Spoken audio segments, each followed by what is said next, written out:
Tsleil-Waututh Nation. We are thankful to conduct our work within their territory. With that, I'd like to call to order the regular council meeting of September 28th, 2020. Before we get started, I'll note this is still a relatively new platform. For a council meeting, I'd like to ask that residents hold your questions. At the end of each report, I will request council input. Following council input, I will ask for residential questions. If you have a question, please click on the participants icon at the bottom of the screen. The raise hand icon, a blue hand, will indicate that you wish to speak and automatically put you in order. So with that, the first item is the approval of the agenda. Can I get someone to move it, please? So moved. By Lisa, seconded by Rob. Any discussion? All in favor? Aye. None opposed, motion carried. Next item is adoption of the minutes from the hearing on September 24th. Can I get someone to move the item? So moved. Moved by Carolina. Second. Seconded by Rob. That's kind of slow, guys. Let's rock and roll here. All right, all in favor? Aye. Aye. Bruce, are you opposed? No, sorry. I'm in favor as well. Yeah, I was reading something else. Okay, so none opposed, motion carried. Next item is the adoption of the council meeting minutes from September 14th. Can I get someone to move the item?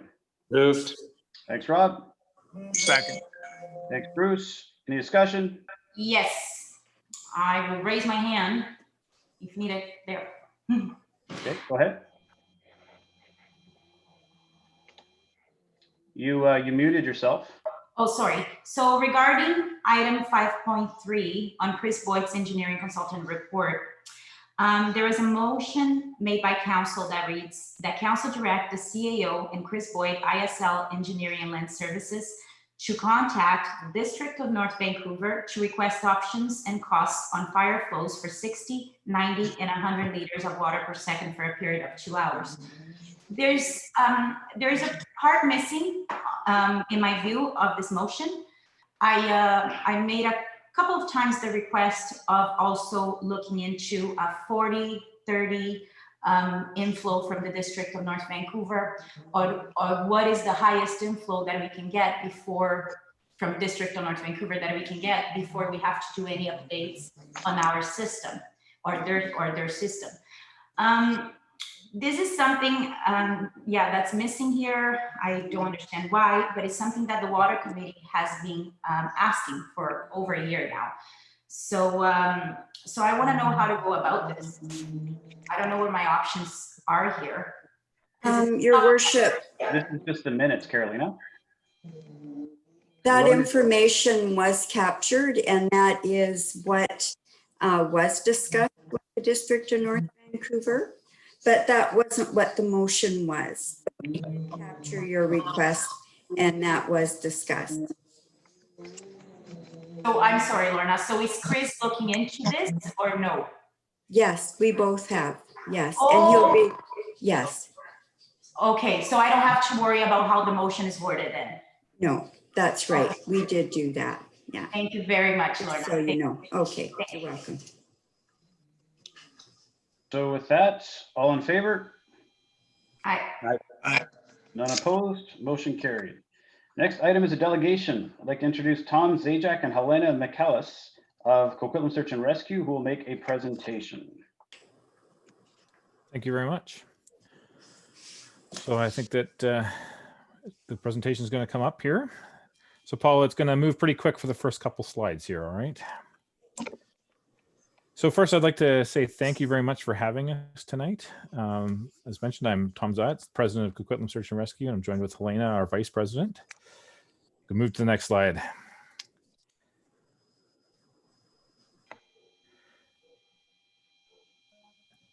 She's working on it. We'll just keep talking as we do it. That's fine. So as you guys know, one of the draws to our communities is the easy access to the wilderness spaces. It's part of the draw of why we come here. But of course, part of providing that access is the need to have a response agency for when things go wrong. So in your community, Coquitlam Star fills that role. So we can move over to slide 4, actually, the who we are part. We'll just jump straight ahead there. So yeah, just a little bit of our history. We've been around for almost 50 years. We were founded in 1972. We're a 100% volunteer organization with 53 active volunteer members. our response area starts at your doorstep. So Indian Arm to the west, Pitt Lake to the east, extending all the way up to Garibaldi Park, and then the Fraser River to the south. So quite a big area that includes all the Tri-Cities, Anmore, Belcarra, Burnaby, and New West, as well as all the parkland sort of to the north of us. So this year has been a rather busy year for us. We're actually just been activated on our 53rd task of the year, which will represent the sort of 62 operational periods, or actually days on task. So this will be our busiest year ever, and we still have 3 months to go. So we can move to the next slide. So we are out in your areas. You may have seen us around. We actually have one member that lives in Belcarra, our longtime member, Bill Popove. We've done actually this year a surprising number of calls out to Jug Island. So I think we've got 3 different tasks out to Jug Island, which is a little above average with us. We do a lot of responses with Sasamat Fire Department, kind of on that interface area where the villages of Anmore and Belcarra become forest. We work with them quite closely. As well as we do a lot of training in the Anmore Belcarra area. So we've actually developed a bit of a rope training area in the quarry that's just off the Belcarra Park access road, which I think that's in the Belcarra corner, or maybe it's Port Moody. It's sort of hard in that area to figure out. We can move to the next slide. So what do we do? So there's more to search and rescue than a lot of people think. So in addition to the inland water and wilderness that is our primary area, we also do searches in urban areas for dementia patients, which actually fills quite a large volume of our tasks for us. We provide assistance during natural disasters, and we also do a lot of mutual aid response, assisting other SAR teams in the rest of the province. And likewise, they come and help us when we need them. The next slide. So as you can see, there's a lot of different technical specialties that we do. We do just about everything, including rescue dogs when we need to. Move to the next slide. So training is obviously a big part of maintaining operational readiness for us. So the team trains every Tuesday, plus about 1 weekend day a month. In addition, if you're on a specialty team, there's additional training required to maintain those competencies. So all the training for SAR teams in BC is standardized, and it's overseen by Emergency Management BC, which is the provincial arm that oversees search and rescue. Next, please. So community engagement is also a big thing that we do. In addition to the tasks and training, our members spend a lot of time in our communities presenting things like Adventure Smart, Hug a Tree, various messagings to like Girl Guide, cadet groups. We also participate in a lot of community events like Montmurray Day, Fingerling Festival, and the occasional trailside meeting as well. Next, please. We have a large fleet of rescue vehicles. So we have a large mobile command center, a number of rescue trucks, a UTV, and we're currently working on building ourselves a new rescue boat. As far as big rolling stock, personal equipment, all members provide their own material for team equipment, but then when we have specialty equipment, the team does provide that to members. But as you can imagine, keeping all of that equipment for all those technical specialties is a lot of work. It's a huge investment in time and money, and it's a lot of our volunteer time goes into maintaining that equipment in an operating function. Next, please. So the future. So we're looking towards where we're going. There's going to be a large increase with BC Parks and Metro Vancouver both opening access to 2 parks. So the opening of Widgeon and then the expansion to Pinecone Burke, which, as can imagine, as we're expecting an increase in population traveling to those parks, we're going to see an increase in people that need rescue. Next, please. So funding. So our immediate incidents related to tasks is funded by Emergency Management BC. So that's reimbursement for costs that are related directly to tasks. However, obviously the capital funds needed to purchase that material comes from us separately. We actually get quite a large in-kind donation from the city of Coquitlam through use of their real estate to store our vehicles, as well as providing fleet maintenance. The provincial government's added what we call the BC SARA funding model, which provides a lot of money that's really helped SAR teams across the province with some of those capital projects, along with us all community and casino gaming applications as well. Last but not least, we get a large support from generous donors from within our communities. Next, please. So where does that money go? So training and equipment are the two biggest things. Obviously, without labor, we save a lot of money. But in order to keep all that equipment functioning and keep all of our members trained is a large amount of cost. Capital projects is a big thing that we're working on. Like I mentioned, our new rescue boat. We are looking into the future for other projects. We're looking at an e-bike team for rapid response to areas that have the sort of the trail network in our area. And long-term, we're looking for a base to store our equipment as we're outgrowing our footprint on Coquitlam Town Center Fire Hall. So all of this is going to have to be accomplished through a combination of donations and grants. Next, please. So as I mentioned, we've established quite that long-term established relationship with the city of Coquitlam, and what we're hoping is to be more engaged with all of the communities we serve. So our first ask for the village of Belcarra is that you consider having a council member that could act as our liaison or point of contact. So it's a two-way thing where you provide us with the ability to ask questions about your village, but also if you have concerns and things that we might be able to solve, you can come and approach us. And next. And our second ask is that we're reaching out to all these communities that we serve and hope for an annual financial and in-kind support to our volunteer organization. So on behalf of Coquitlam SAR, thank you very much for taking this opportunity to let us speak to you, and we're happy to take any questions for Helena and I. Thanks, Tom, and Helen, for all you guys do. I volunteered on a search a number of years ago for, it was a multi-day search for a special needs woman that fortunately turned out well. And Yes, that was a very fortunate outcome that was not necessarily expected, I think, but the level of professionalism and the effort that everybody was putting in was absolutely fantastic over the multi-days. So I can thank you on behalf of Belcarra. Before we get into questions, can I ask do we need to move this presentation, Lorna, in advance of anybody else being able to ask questions? I don't know that you want to move it for receipt, your worship, but you may want to move a motion to consider a council liaison and that it be forwarded to budget discussions, for example. Just like you said it. How about that? Anybody like to second it? I'll second that. Or move We it? should have a mover too, your Move worship. first. Carolina moves. Moved by Carolina, Okay, thanks. seconded by Lisa. All right, any questions or comments? Carolina, go ahead. Yes, thank you. First, I'd like to thank the SAR team. I'm out on the mountain every day hiking, so I've seen them working. I know it's a great asset to our communities to have you guys here, so we can never thank you enough. So thank you. I'd like to make a couple of comments. I would be happy to put my name forward as a council to be in direct contact with them. Like I said, I'm out in the forest every day. It's part of my full-time job to be out there hiking.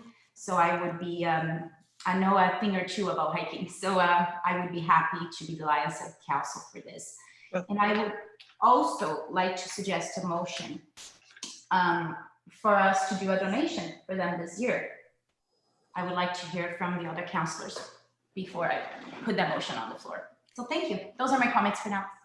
Lorna, would that be captured in the report that we might get for the next meeting? Yes, actually, my draft motion I proposed was that donation go to budget discussions, which will be coming back to council in a few weeks. So that would be coming back at budget time. Oh, okay. Thank you, Lorna. Perfect. Thank you. Thanks. Any other comments, questions? Anybody? Going once? Going twice? Oh, Just- Carolina again? And me again. So how do we do this appointment of a council? Would it come to another meeting or would we do this today? It would be best on another meeting, right? Okay, sounds good to me. Thank you. All right. Well, with that, Thomas and Helena, thank you again for your time. Great presentation. And it's always nice to raise awareness about the great work that you guys do. Thank you. Thank you. Thanks Thank you very much. Thanks, Tom. Vote on the motion, your worship. All in favor to receipt? Aye. None Aye. opposed, motion carried. Thank you. All right. The next report is 5.1. Is it Richard White who will be outlining this next report? Thank you, Your Worship. This is an opportunity for the municipality to request a grant to offset the costs associated with preparing provincially required housing needs assessment. This is a requirement that all communities in the province, excluding First Nations, non-treaty First Nations, have in front of them. And we have to produce something. Metro Vancouver is going to be assisting with that. We hope to be able to join with other municipalities to offset the overall cost. But the opportunity exists for us to apply for a grant. The grant window of opportunity to apply ends in the middle of October. So we'd like you to agree to have us apply for a grant. Up to $15,000 would be available to Belcarra. I'm not sure how they apportion the money, but we would apply for as much as they will grant, and we'll see what happens. All right, thank you. Can I get someone to move the item? So moved. Carolina? Second. Bruce, any discussion? Yeah. Bruce? Question, yes, thanks, Neil. Yeah, can someone explain to me, basically what does this consist of? We're going to be preparing a report. Can you just explain in layperson's terms its purpose? Sure. The province is concerned that we municipalities, First Nations, regional districts, know who lives within their municipalities and what's going to happen over time if those residents continue to live in the municipality or in the region.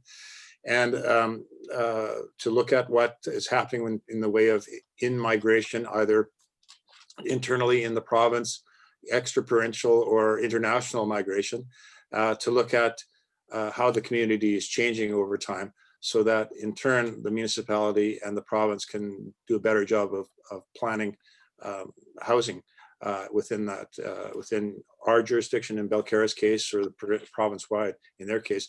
BC Housing puts a lot of money into housing around the province, and they're asking us all to determine what our expected needs are so they can do a better job of funding housing as well.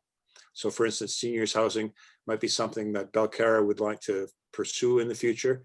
And if we have a good rationale for it compared to, the other few hundred municipalities and regions and First Nations, we might get a chance at receiving some of that. I think the BC Housing work over the years has been a bit more specific than really well thought out province-wide. And I think the province would like to be more methodical about that, not build housing where people don't require it, but to build it where the need is greatest. So I would take it from that then, Richard, that we would likely be contributing to something in the Tri-Cities in terms of whatever our characteristics are and how that would impact services in the Tri-Cities. In my estimation, through you, your worship to you, the best thing to do would be a metro study. But I think that that horse is out of the barn already. But we might be able to contribute with others. I think it's a lot more worthwhile if we can compare ourselves to other municipalities and see what their situation is. I've recently done one of these in the North Okanagan. There's 12 or 14 communities there, First Nations, unincorporated electoral areas, small municipalities, and Vernon. And the differences amongst those municipalities is quite dramatic, but there's also a lot of similarities. There's a lot of people middle-aged and slightly older, but not yet senior citizens that need housing supports in the North Okanagan. And I don't think anybody knew that until we did the work to compare one municipality to the others. And so I think in my recommendation to Belcarra and to other municipalities would be to work together on this so we can see what's happening elsewhere and make sure that we're not underestimating our need or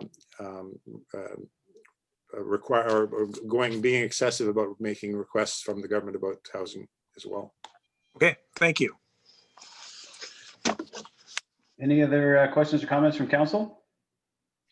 I have a question, Neil. What would be an estimated cost on this, Richard? Well, if I may, through your worship, the North Okanagan one, fairly large area, 12 or so communities, it cost about $70,000. for the consultant work. And then beyond that, there was municipal costs. The regional district had some administrative costs and so on. So I would guess around $100,000. I don't think Belcarra could do a very good job at, say we got $15,000, but if we teamed up with Lions Bay, other municipalities, I even think, for instance, I was thinking about West Vancouver, because there's a lot of similarities. West Vancouver is primarily a residential neighborhood, a set of neighborhoods of residential, and they're primarily, quite often fairly wealthy, also older people. Typically, it's an older average. So I think we should look around and find out who else might see themselves as relatively similar to us, and we could then cooperate. The North Okanagan work was the funding available was more than enough to carry out the work without any local expenditure. So that's the benefit of cooperating with others. And through there, that's what you would expect for Belcarra. Could you repeat the question? Sorry.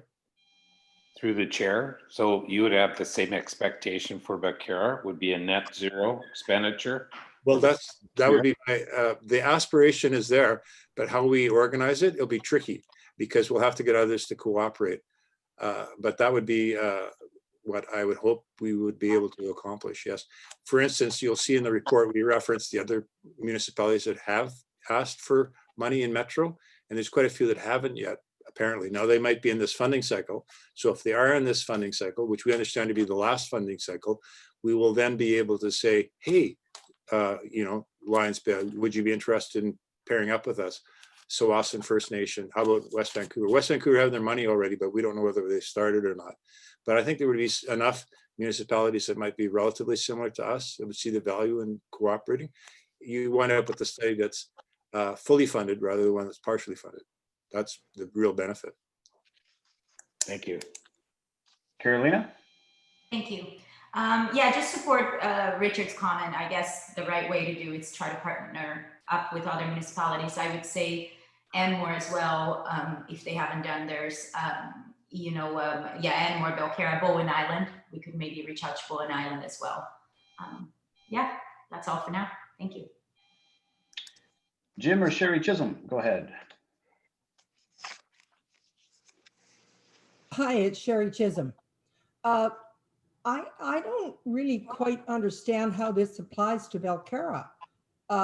We're 300 homes. Enmore is a growing population. I don't understand, even if we join up with Tri-Cities, we're dropping the bucket at 300 homes. And we don't need the money for any of these programs because they don't apply in our community. We don't have a choice, Sherry. This is required work by the province. Required by whom? The province? Or by Metro Vancouver? Province. Well, surely there must be exceptions for communities as small as ours, where their $1 million properties aren't going to start having some kind of government subsidized housing or whatever this is about.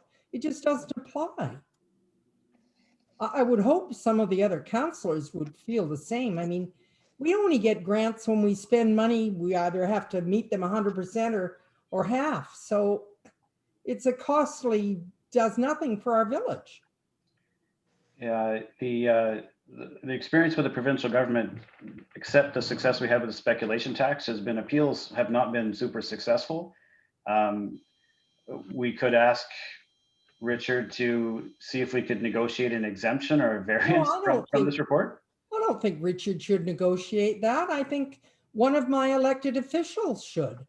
I just feel that's what I elected council and mayor for. You're supposed to represent me. Yeah, fair enough. Fair enough. I want to hire somebody to represent me. I'm trying to save money. Understood. Okay, thank you. Lisa? Thank you. I'm a little confused about this as well. Is this a new provincial requirement? Is this had to happen before? I don't recall this last year. and we're in our second year of our term. Is this a new, through the chair, Richard, is this a new provincial requirement? I'm kind of with Mrs. Chisholm there. I'm kind of confused.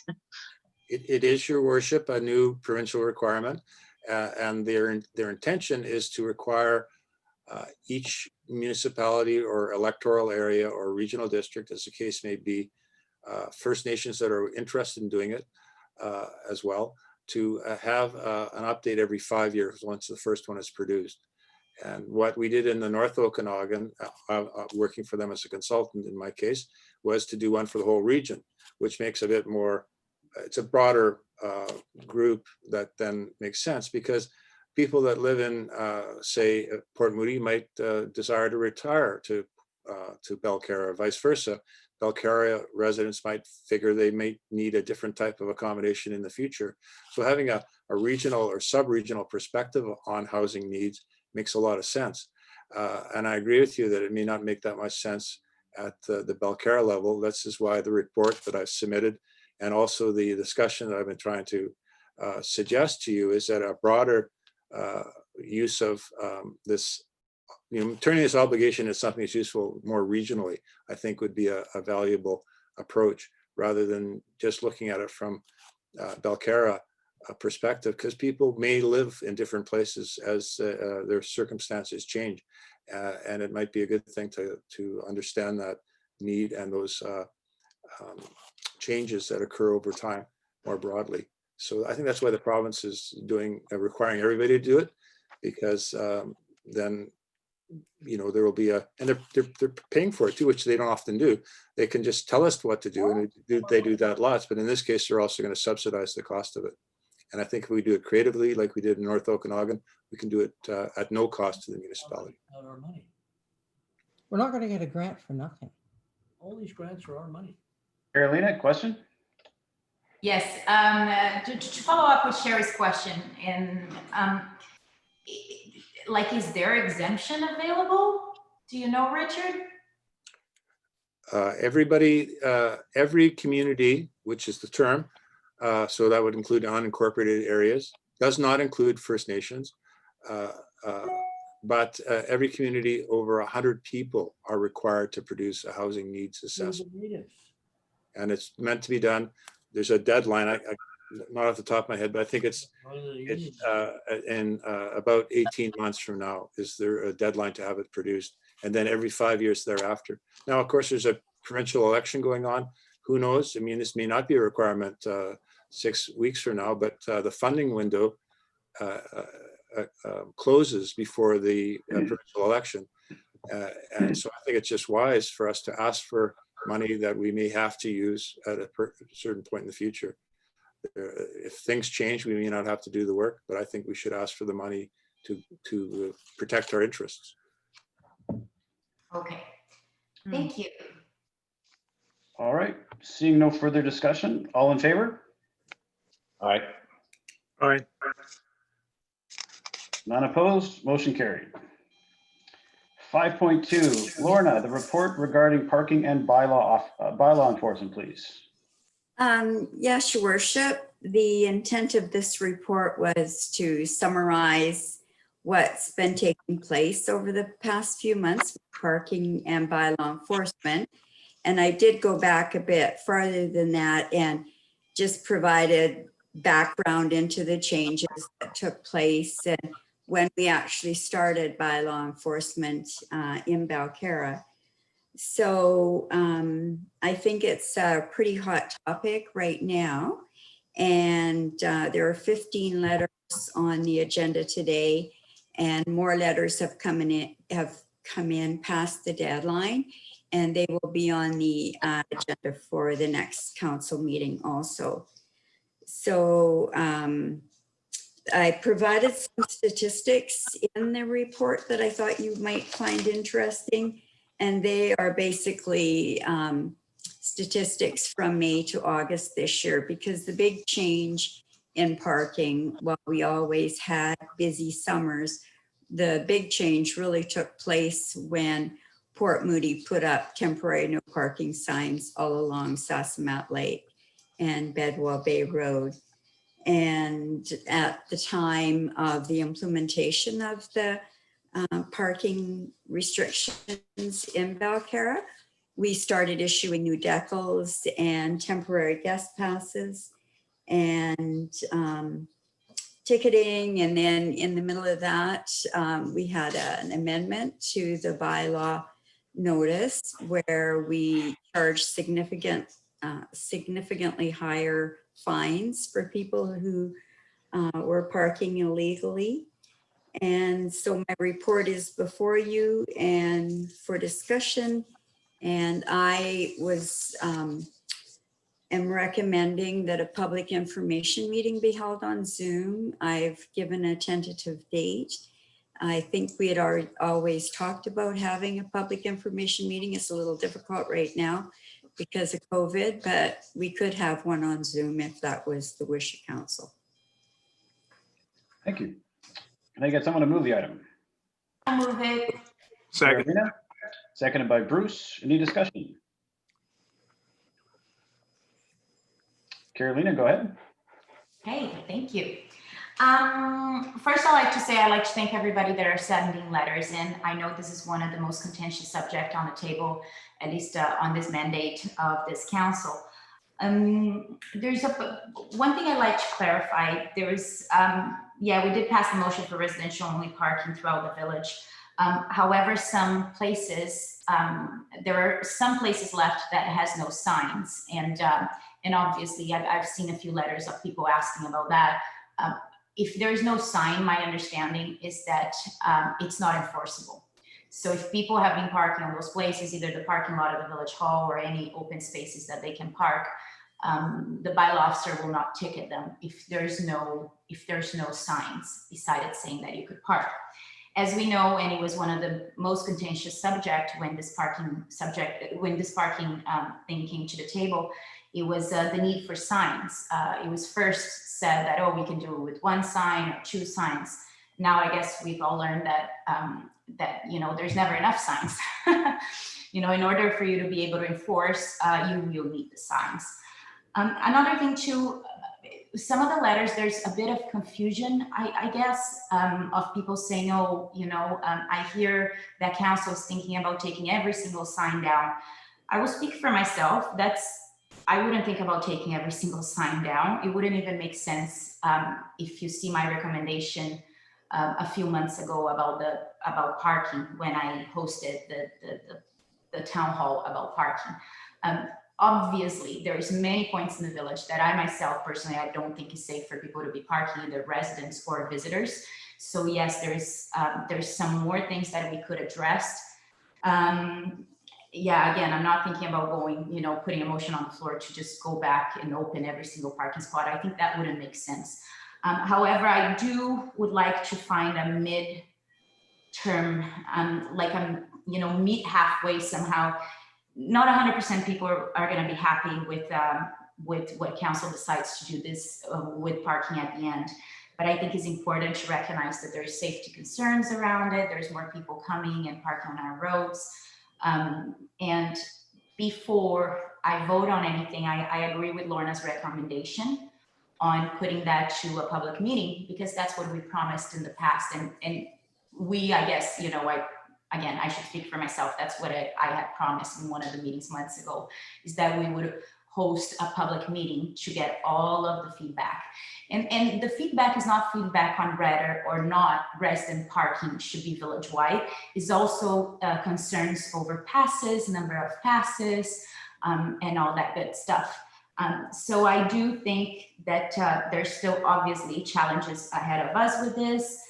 I heard somewhere that parks, and I would like to ask the mayor, because he's sitting on the parks board, is parks going to start charging for their parking lot, for people to park in their parking lot?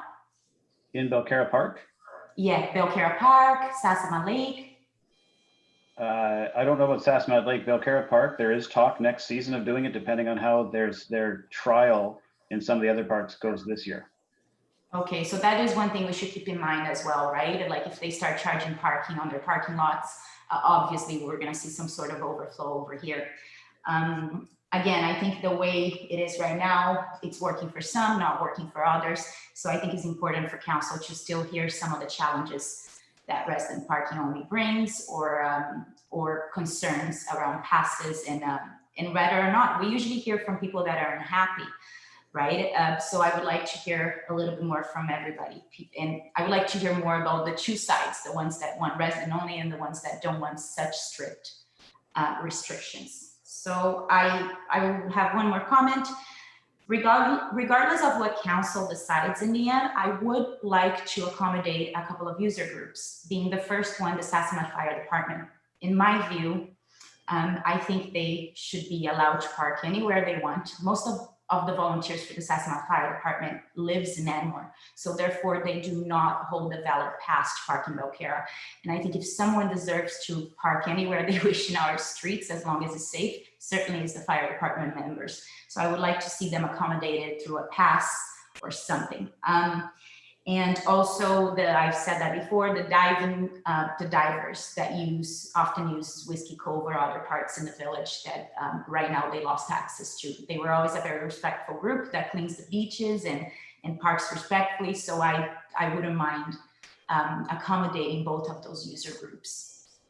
Those are my comments for now. So I hope we can get to a solution that will make not everybody 100% happy, because that's impossible, but at least most people happy.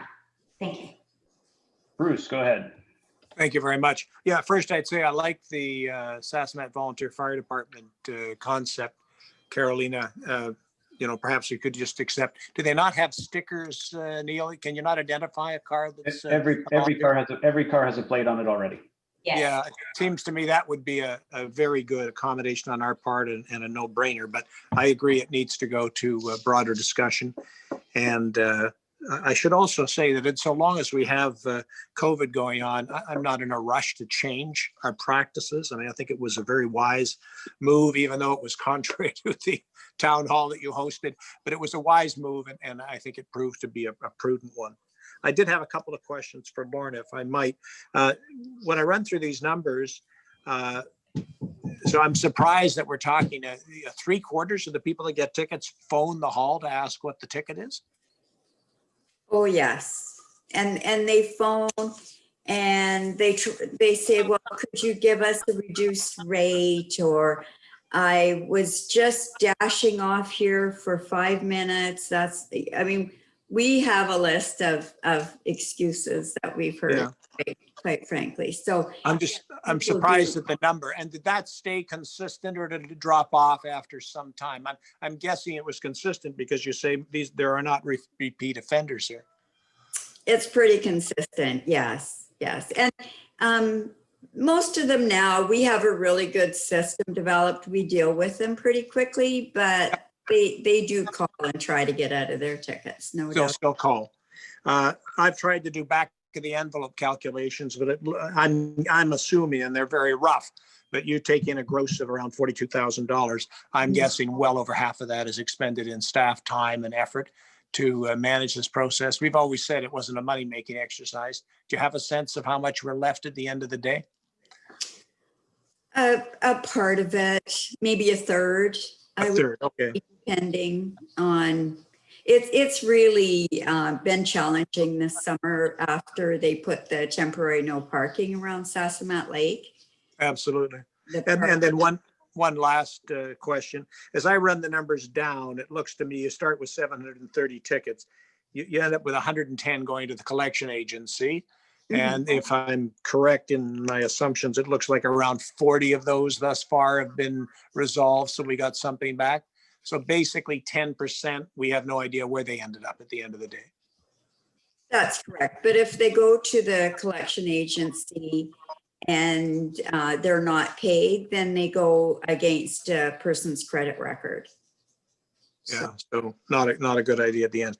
Okay, thank you for the report. I don't have any other questions. It's comprehensive. I think it's notable that people aren't doing repeat offenses, and notable that we had, I would just say, as we had in one of the last town halls, some very positive feedback on our staff and their management of the ticketing.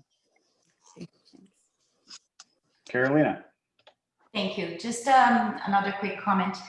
I would like, once we talk about this again, I would like to talk about the tow trucks as well. I think they've done a great job, at the beginning, but at the end, I felt that we were just towing everybody, and I think, I think there is a limit. So I think we should have more clear conversations on towing, as well as bylaw officers. Like, for instance, I learned that Belcarra was hiring an extra bylaw officer through CBC, through a CBC article where the mayor gave an interview. So I didn't know that, and it was just communicated to council after that interview, which I read that article probably two hours before the meeting that day, and that's how I learned that we were hiring extra bylaw officers. So I would like more clarity and communication between mayor and council on this, and staff and council as well. Thank you. Jim Chisholm. Hi Sherry. there, Sherry again. First of all, I'd like to say, Carolina, I think making an arrangement for the firemen is an excellent idea. Just one more way to thank them for the good work. And then one of my questions is there 15 letters from individual homes, or is there maybe 5 homes that each wrote 5 letters? Because it seems often every family member sends a letter about the same subject. And it seems I would say that there are 15 letters from different homes. They're all on tonight's agenda. I believe they would be, for the most part, from different addresses.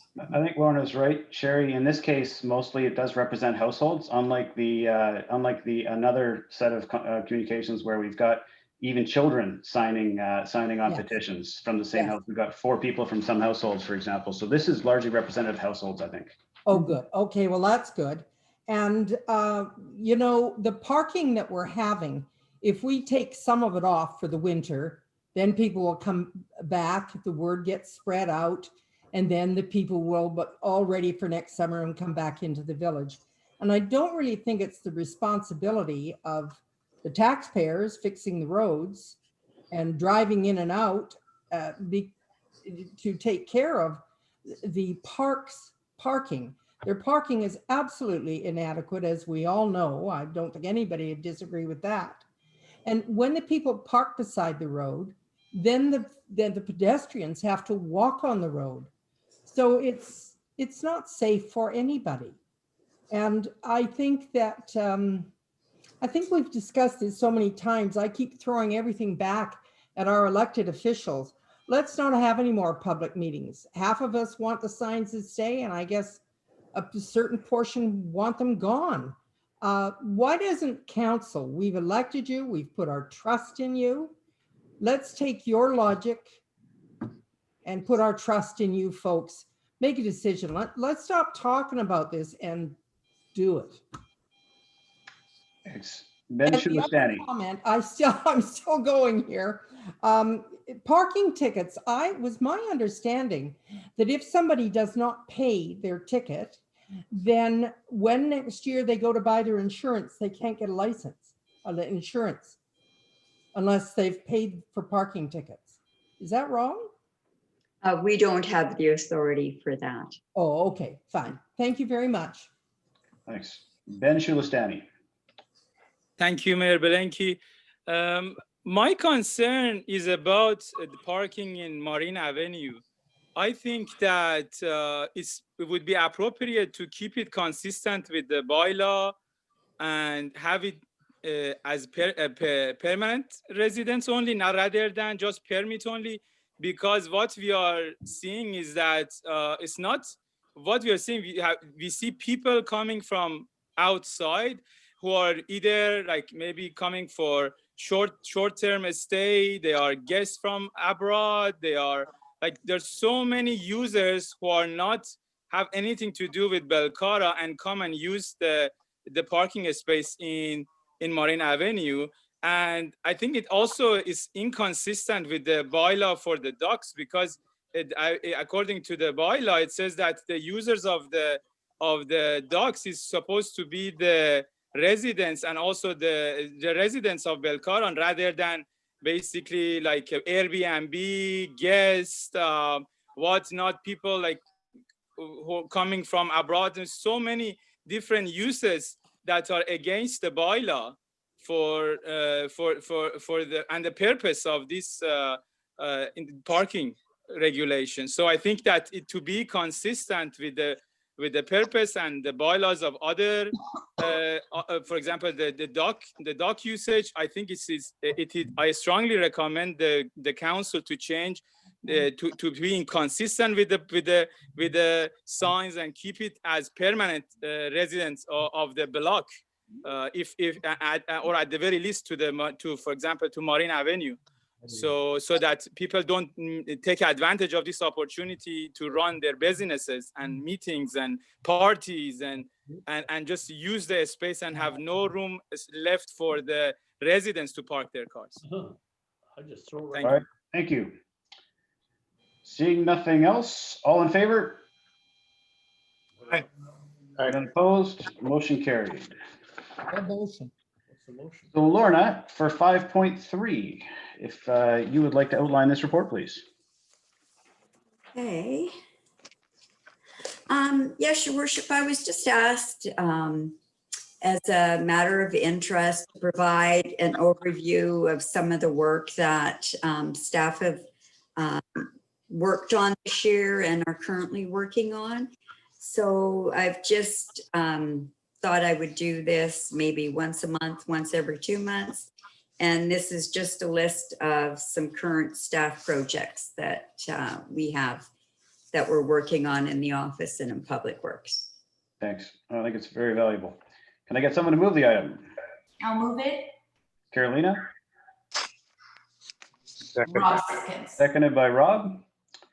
Any discussion?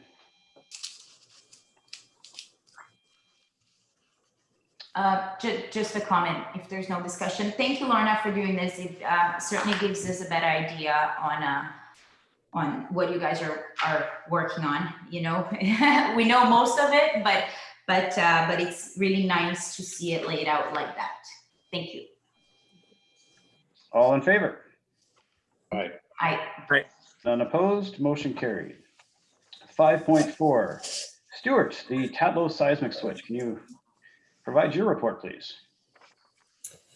Thank you, Your Worship. Yep, there's some issues with the seismic sensor, and Lorna wanted me to bring a report to council for council's information and consideration before I move forward with anything. The seismic valve and the seismic sensor have been both turned off. They've been turned off for quite some time. I would, by the crews, say that it's well over a year since it's been turned off.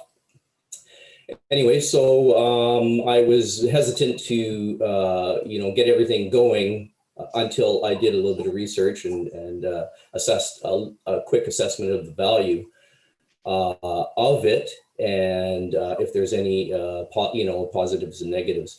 So the main issue, the reason why it was turned off was, I consider a little bit of a problem with the design, in that when the valve shuts down, it also shuts down to the whole water distribution system, and consequently triggers our fire pump to turn on and run dry, which is very dangerous to the health of the water pump. So I believe that was probably the main reason why the person shut the system down and left it that way, probably because he was very hesitant to turn the system back on until there were some solutions for that. But I also listed some other kind of concerns just with respect to how it activates, because when the system activates, not only, the good part about it is, on the surface is that it's holding all the water into the tank. But the negative is that if there's a fire and the emergency services respond, first thing they're going to do is grab a hydrant. There's going to be no water pressure. There's going to be no water pressure to potentially no water pressure, because you got to remember, it shuts down. There's still going to be a certain amount of water, but it creates a vacuum. which is going to reduce the water pressure significantly. So the guys are going to, or the guys and girls, are going to respond to a house fire, expecting some water in the hydrant, and there's going to be no water pressure coming out there. Same to any fire sprinklers. So, you know, I make any move with great hesitancy. There are some issues, like I said, with the fire pump that I listed, and how they can be resolved. But my recommendation was that I was going to, you know, with the assistance of some engineers, assess the problem with the fire pump, turn the valve back on, but keep it in a position where when there's an earthquake, the actual duty water operator can actually turn it on themselves via SCADA, which they have that opportunity to do already. So anyways, that's the gist of it. There's probably a lot more to it than that, because in actual fact, I would probably prefer to actually open up the valve like we do for any time there's a fire incident, for example. As soon as there's a fire incident, we open up the fill valve. That's what I would probably be more inclined to do, as opposed to shutting that gate down and holding the water in the tank. I'd be more inclined to keep water pressure in the system and open up the fill valve and keep that water moving for the fire services, and also to be able to identify a leak in the system, and then be able to isolate the actual branch that may or may not be leaking. And then obviously, because we can actually monitor the how full the tanks are en route, if that didn't slow down or stop the water being emptied out of the tank, then we could choose to actually shut the gate down. Other issues are the fact that once the system runs dry, in other words, the pipes run dry, air gets into the system, which is bacteria issue. And according to procedures, if that system is run dry, there's a good chance that we'll have to hyperchlorinate the whole water distribution system, which could take at least a couple days to do. So those are the issues that I've kind of pointed out in the report that everybody needs to consider. And when I move forward, I want to move forward cautiously, but it seems like an easy move to actually reactivate the gate, but have it controllable via the water operators. Thanks, Stuart. Can I get someone to move receipt, please? I'll move. Rob? Second. Seconded by Carolina. All right, any discussion? Yeah, Neil, it seems to me that this is a very, very poor design and has been since day one. Would we be any kind of agreement with that? Sorry, Rob, who are you asking? Stuart? Stuart, direct through. If you're asking me, well, as I pointed out there, I tried to list the positives as well, you know, because it's just like, you know, when, for instance, when a CAF system for fire pumps was implemented, there were people going out and selling those things, and every fire department had to have one. Then as soon as they went into operation, people started realizing that there were some major issues with it. And it almost seems somewhat similar in this particular case. On the surface, everybody thinks that having, you know, a full tank of water, we got to preserve the water if there's an earthquake. You know, there's many issues, as I listed, and there's actually more why you want to keep that water moving and having the water system pressurized. It's not the same issue as water for firefighting under normal circumstances, for example. We want as much water as we can have for, you know, as a routine for firefighting. In an earthquake, there are some other things to consider. I understand that, but if I take a look at the fire pump I would expect that a bona fide engineer would know if you have a fire pump in the system, they would take a look at the overall system, and there would have been some piping, considering that that fire pump needs water to cool itself.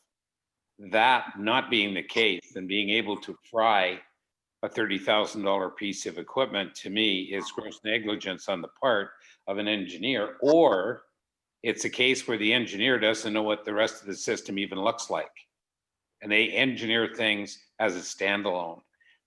For instance, we need pressure up on Main Avenue, so let's put a fire pump in. Nobody realizes that it requires a line to be cooled. That is a pretty gross omission on my part.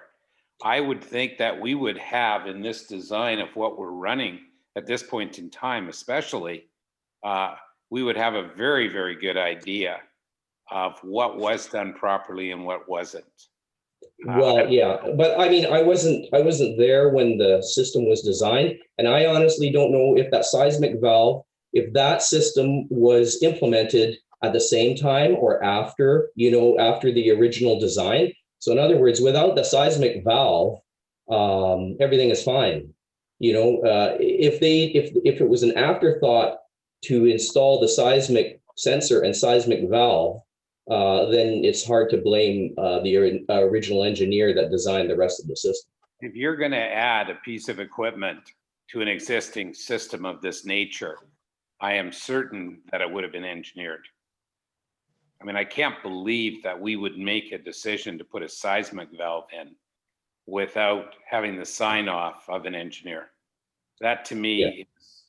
Well, yeah, once again, I'm not trying to defend anybody, or I'm just pointing out the issues as I see them now. So, but yes. My job, I guess, is to ensure this doesn't happen again while it's on our watch. I just find this, actually, I find a lot of things to do with the water system of the same magnitude, but this one is having it turned off for a year. And I agree, and thank you for the good work on pointing out the other side of the coin of not having any pressure and arriving and not being able to fight a fire. That's almost as bad as emptying your tank and not knowing it when there's an earthquake, because generally speaking, there's always fire associated with earthquakes. So to get to the bottom of this, I would suggest that we take a very hard look at what our system is, and in the future, what it's going to need to be before we make any more decisions on activating simply a valve as a standalone at that point in time. I would like it to come back to council, and council know all the options and make the decision. Right, thanks. Jim Chisholm. Oh, hi there. You're lucky you got me again. Gary, go ahead. It seems very complicated. What if you have a fire on the weekend and the boys aren't working? There's always someone on call. So we have a house fire and someone comes in and works the pump house system and makes sure it's all switches are on and off and roundabout. The way Stuart just explained it is that they can connect remotely to the SCADA system and operate it. Oh, okay. Thank you. No problem. Bruce, go ahead. Yes, thank you. Yeah, first, I think I'd like to say I think the process, and Stuart, I recognize you weren't the one making decisions, but I think it points out our need for an operating manual, which is something that the Water Committee had noted from some time ago, and I really think that would have at least, I think, ensured proper notification that we were taking this action. I'm not judging whether it was right or wrong. I just am shocked to learn now that it's been shut off for that length of time. I thought your recommendation on, I understand earthquakes are catastrophic, so almost anything you do is probably going to be inadequate, and introduction of bacteria into our water system is probably a given if we get any kind of a shake at all. Yeah, I thought the solution you cited down in the second paragraph of basically turning this over to manual control from our staff might be the most realistic option, because they can decide, given what they're actually seeing, what steps are appropriate. Like, I think we'd want the tank shut down if there's a substantial shake, but you may want to override that fairly quickly and to determine whether or not there does seem to be massive leakage. In any event, I mean, I don't think we're going to design it here tonight. I'd just like to make the point, one, that it points out the urgency of our having a manual, and I'd like to see that move ahead, and we can talk about it later tonight. And I'm also not adverse personally to the idea of providing human decision-making, provided we have the technology functioning for those staff. The last point I would make that is, earthquakes being earthquakes, your communication system probably won't function anyway, which means you may end up having to do this manually for the first few hours. Yes, that's actually a very good point. Our SCADA system is online, and those are some of the things that actually can go down. So, I mean, obviously, I've been talking with our staff, and if there is a shaker of a major event, the person on duty, they're going to be going online to SCADA right off the bat. If it's not functional, they'll be coming in immediately. Right, and then having to manage that manually. I do think. I guess my principal concern is learning some of these things through an annual report, months, if not close to years after they've taken place, and having different, probably naive, but different understanding based on previous conversations. And again, I recognize you're not the one trying to manage this.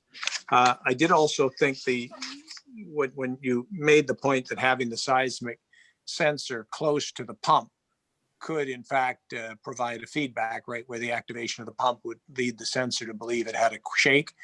And that would seem to me, I guess, further to Rob's point, is a design issue, and probably the seismic valve, if we have one, shouldn't be that close, obviously, to the high pressure pump. I'll leave it there, because I know we have more coming back from the Water Committee on this in just a few minutes. All right. Seeing nothing else, all in favor? Unopposed, motion carried. Thank you, Stuart. Thank you. 6.1, Councillor Drake, why don't you outline the report, please? Thank you very much. I trust Council has it in front of you, and those who are online have it as well. As I mentioned to Council previously, I had taken up the question of improving safety with Chief Sharp shortly after the Turtle Head fires, which were certainly a traumatic and near-death experience for us, as well as all the firefighters who dealt with it. His advice to me was that the best investment we could make was actually monitored alarms, which surprised me at the time.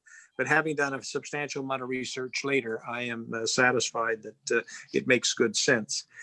Without going through the entire report, I'll just touch on the highlights of it.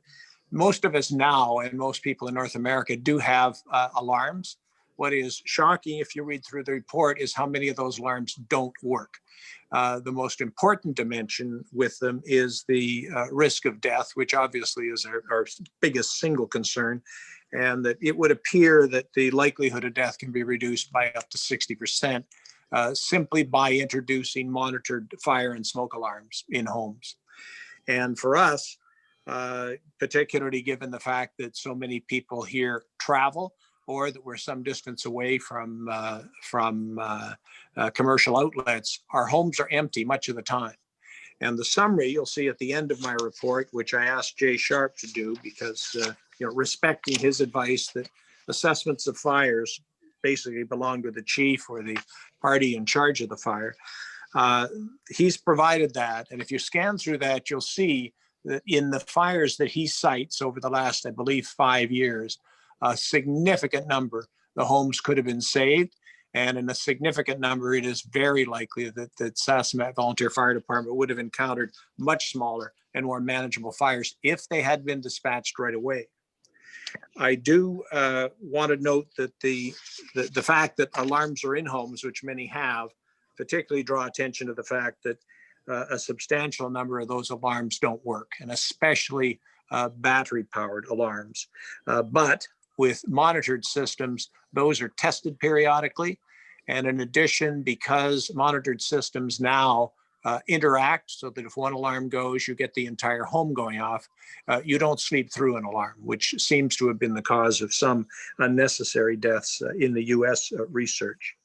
But I guess I would just point out one issue for those that believe they've got adequate monitoring in their home with purchased alarms, such as I have. You'll note there that after 6 years in research that was done in the US, 1/4 of alarms were working when they actually went in to inspect. So the track record for alarms that are just purchased and installed by homeowners, particularly battery operated ones, they're an improvement. Death rates are down substantially over the last 20 years, but they are nowhere near as good as having monitored alarm systems. So I would suggest that, and again, people are welcome to read through the report. I'm happy to take questions on it. I would suggest that it would be very much a worthwhile investment in Balcarra to set a goal of seeing the vast majority, if not all, of the homes in our village with monitored smoke and fire alarms, such that we can assure prompt dispatch and prompt notification of the Sasamet Volunteer Fire Department when an alarm is triggered. Having got to that point, I considered two options, as you'll see on the third page here. The first is the standard top-down solution where you contract with an RFP to provide the service to everyone in Balcarra. I'm not going to go into that in detail as I cite here. I think it's an impractical solution because one, we have a number of homeowners already have alarm systems. And secondly, I'm not quite sure what the liability issue would be if we bought, serviced, and contracted for it and the system didn't work. And I'd rather not explore that either from the point of view of risk to people, which is the greatest point. But secondly, I think it's just an unnecessary situation for the village to put itself in. The second option, which I'm recommending, is that we use an incentive, and that incentive would simply be a tax break. When someone establishes that they do have monitored alarm services per the standard that is set, and that standard would be something we'd agree to with consultation with the volunteer fire department.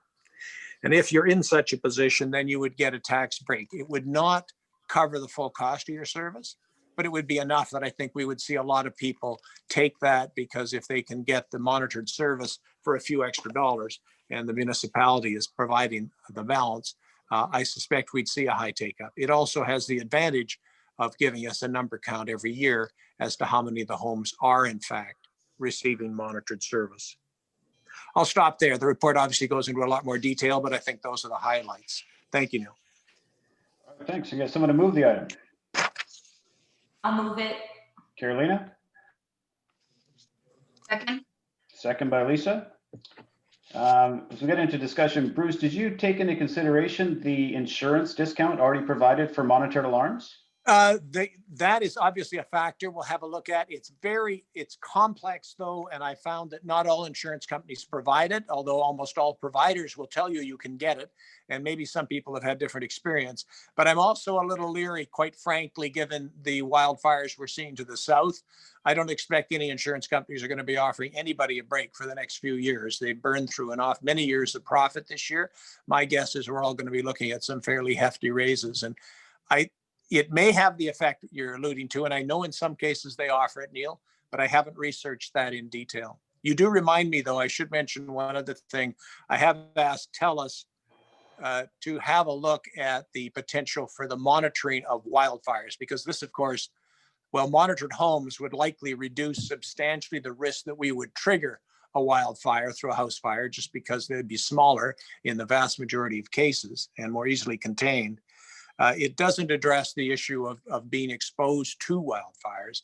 And I have asked TELUS to have a look at the feasibility of using monitors on, for example, the cellular tower up on the peninsula here, which would have a viewscape out over about 15 kilometers in all directions, all of it forested, which might give us an early indication. Not that I think our volunteer fire department's going to deal with it. Much more likely it's a matter of calling in the water bombers sooner. So a couple of quick things. I get a 10% discount on my home insurance, so it's in the many hundreds of dollars just for just by providing a monitored certificate. Okay, And so there are those incentives out there, and if they're not successful, and people still aren't taking advantage of them, we might want to look at other things than just cash as an excellent. incentive, Yeah, because they're already turning it down to a substantial amount. yeah, And a quick reminder that from the day we started talking with TELUS, we've been working with them to have thermal imaging cameras around Belcarra to also identify Yeah. the potential of any fires in the forest as well. And they continue to work on that. And our last meeting was only last week in trying to continue to update that the thermal technology possibilities. good. Thank you. And with the insurance, I think we could offer people that that advice. I mean, I don't try to underestimate. This is a costly undertaking. If you do offer a tax break, I mean, it effectively is a tax increase, which you can either pay us or you can use it to buy monitored alarms, which we highly recommend. I mean, that's the approach I expect to come back with, but I'm certainly happy to take suggestions. And I should add, I appreciate the feedback I've had already from the Water Committee and some of its members who have helped me with this. Carolina. Thank you. So Bruce, you just made a comment now. You said that instead of tax breaks, it would be like raising the taxes for who doesn't have it. Like, what do you have in mind? Well, look, that's a very simplistic summary of it. But let's say for the sake of argument, and I'm just throwing numbers up, but let's say we said, we'll give you a tax break of let's say $200 a year, okay, towards the cost of your system. Obviously, somebody like Neil would simply get the benefit. He can show that he already has it. He's getting some benefit from his insurance company already. But if we did that, then you're going to get a count of the number of citizens, right, whose tax application includes a request for that credit. So we will know how many monitored systems we have in the village. If I don't have a monitored system, obviously I'm not eligible for that. And I'm assuming all other things being equal, we're not going to be reducing our tax income. We know it's one of the issues we've had to address.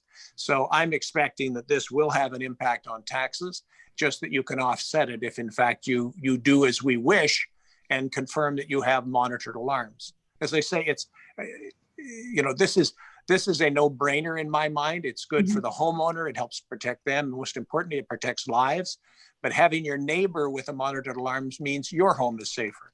And in turn, they're safer because you have one. So I don't think it's not a controversial service. The question is how to do it without being overly bureaucratic and without wasting a taxpayer's dollars. And the devil will be in those details. Yeah, I agree. Well, yeah, I'd like to thank you for your report. It's very extensive, and I know you've been working on this for a while because you did send all the rest of council a couple of emails about it. I would say, so with this, it would be to all the existing ones and then, or just the new ones. It would be the existing and new ones. It would be everybody. Yeah. The point being, we want and expect that every home in Belcarra will be monitored. Yeah. And the reason I like the tax benefit, the tax credit, is that it allows you to scale what you're doing. You may need not to do it for a number of years. You may only need to do it for a few years. In some cases, you can adjust the amount. If you find you're only getting half the homes, for example, in your initial year, you can ramp that benefit up. And when I say it's a benefit, there's a flip side, right? You're going to end up paying more tax if you don't have that monitored system. Yeah. Okay. And that would be like $200 for the first year, 3 years. I'm just throwing that. Okay. I'm just throwing that number out. It needs to be enough to get people's attention and for them to do their calculations to show, particularly in the case, if Neil shows that you can actually secure an insurance credit, then it's more than a no-brainer from the point of view of safety. You're actually giving up money and putting yourself at risk and your neighbors at risk unnecessarily. Yeah. So I would support, that I agree that the first one should be on RFP and get everybody into this. Like it wouldn't be a good idea in my view, but I do agree with you that tax incentives could be the way to go about this to help. I think that's a much tidier way of doing this. And it doesn't penalize those, thank goodness, who already have this service. It simply says, look, we recognize and appreciate what you're doing, and there is some benefit for them. They're already investing in this protection. Yeah, no, I agree. I would support that. Thank you. All right, so the motion is that further development of the concept be recommended. Seeing no other discussion, all in favor? Aye. None opposed, motion carried. All right, 6.2, Councillor Begg. It's going to be a long, quiet period if you don't unmute your microphone, my friend. Just being polite. I'd like to make an amendment. This is not exactly as I envisioned it coming out, but I would like to, because of the contention over the parking, that as established by bylaw enforcement staff be omitted. And the motion will read that no parking signs be installed in designated areas where there's a safety concern. Now, it could be council ratifies where the safety areas are. It could be whatever, but I just believe that it should not be staff. I think it puts them in a bad position. And because of the dissension, if you will, on the parking by various sides, I think we don't want to put them there at this point in time. But the whole idea of this motion going forward is to come up with something as a starting point so that we can definitively end this parking debate. As far as I'm concerned, we have spent and staff has spent incredible amounts of time with really no agreement going forward. This would give us a starting point. Safety areas are pretty straightforward, although there may be some disagreement on opinion as what is safety and what is not. If we simply go with an extension of property lines on the near side of the property, it gives us a starting point, and it is 100% democratic.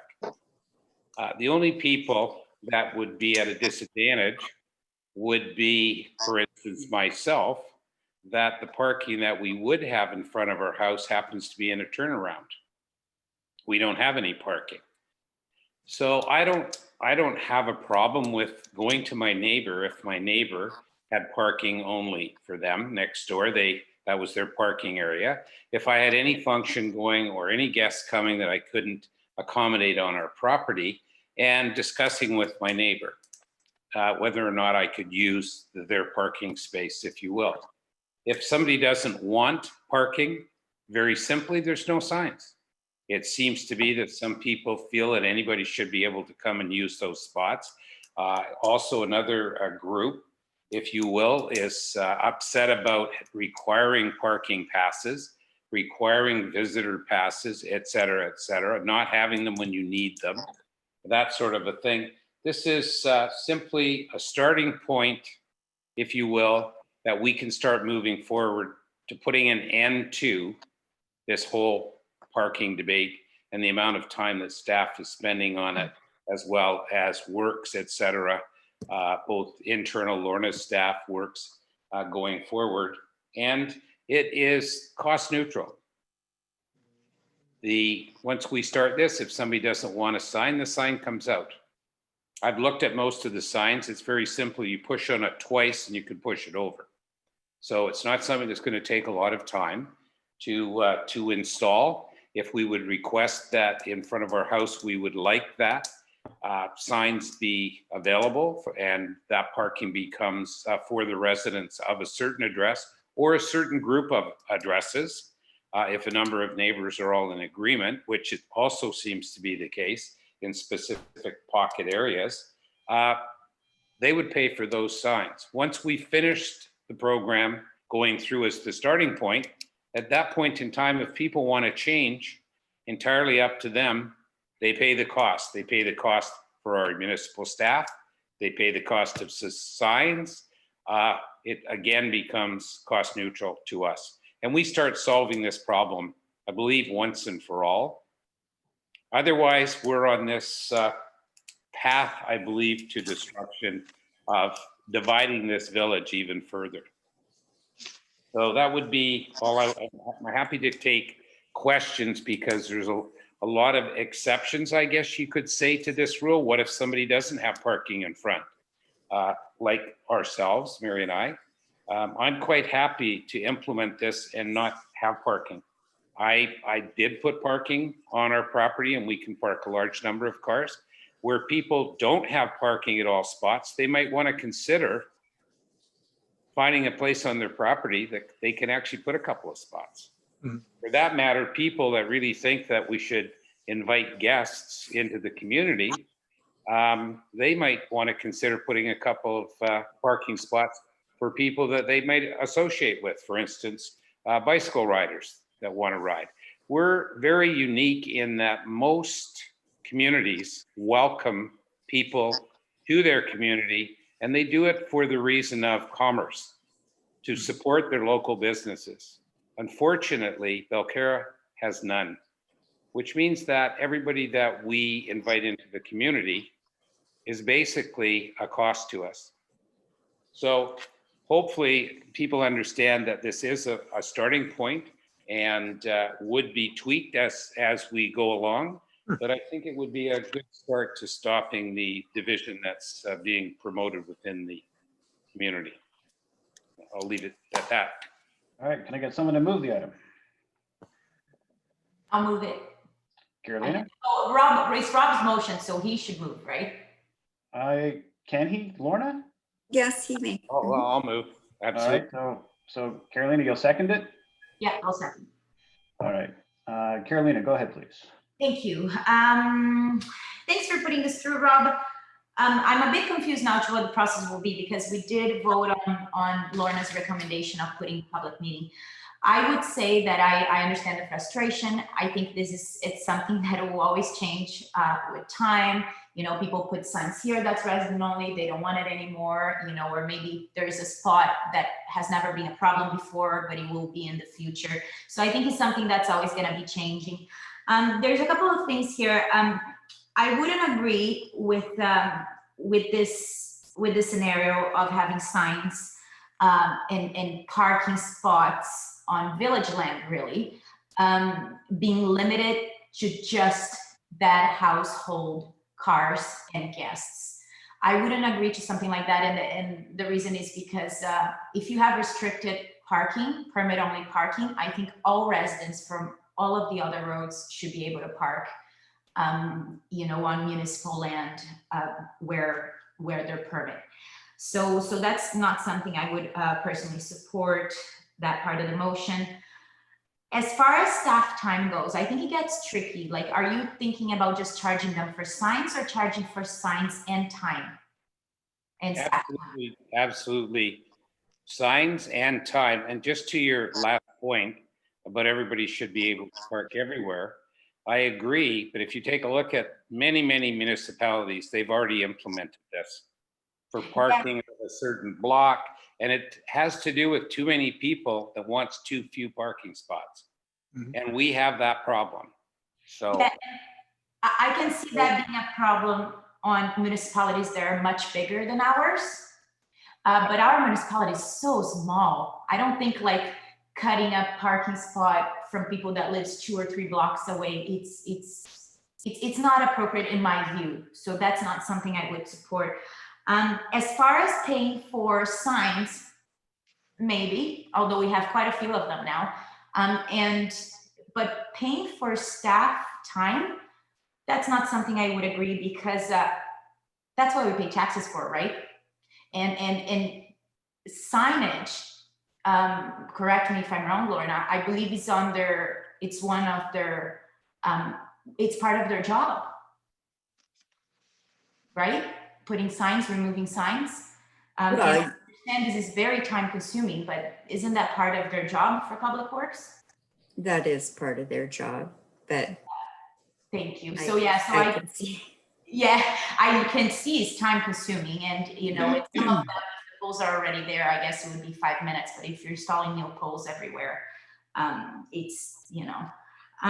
So yeah, so that's what I would say for now. I still, as much as I would like, I feel that that we've talked about this a lot, and I did so much research on this, but there is still, like I said, we promised this public meeting before. I wouldn't be willing to go back on that. There's certain concerns that I see around the passes and how we could do better.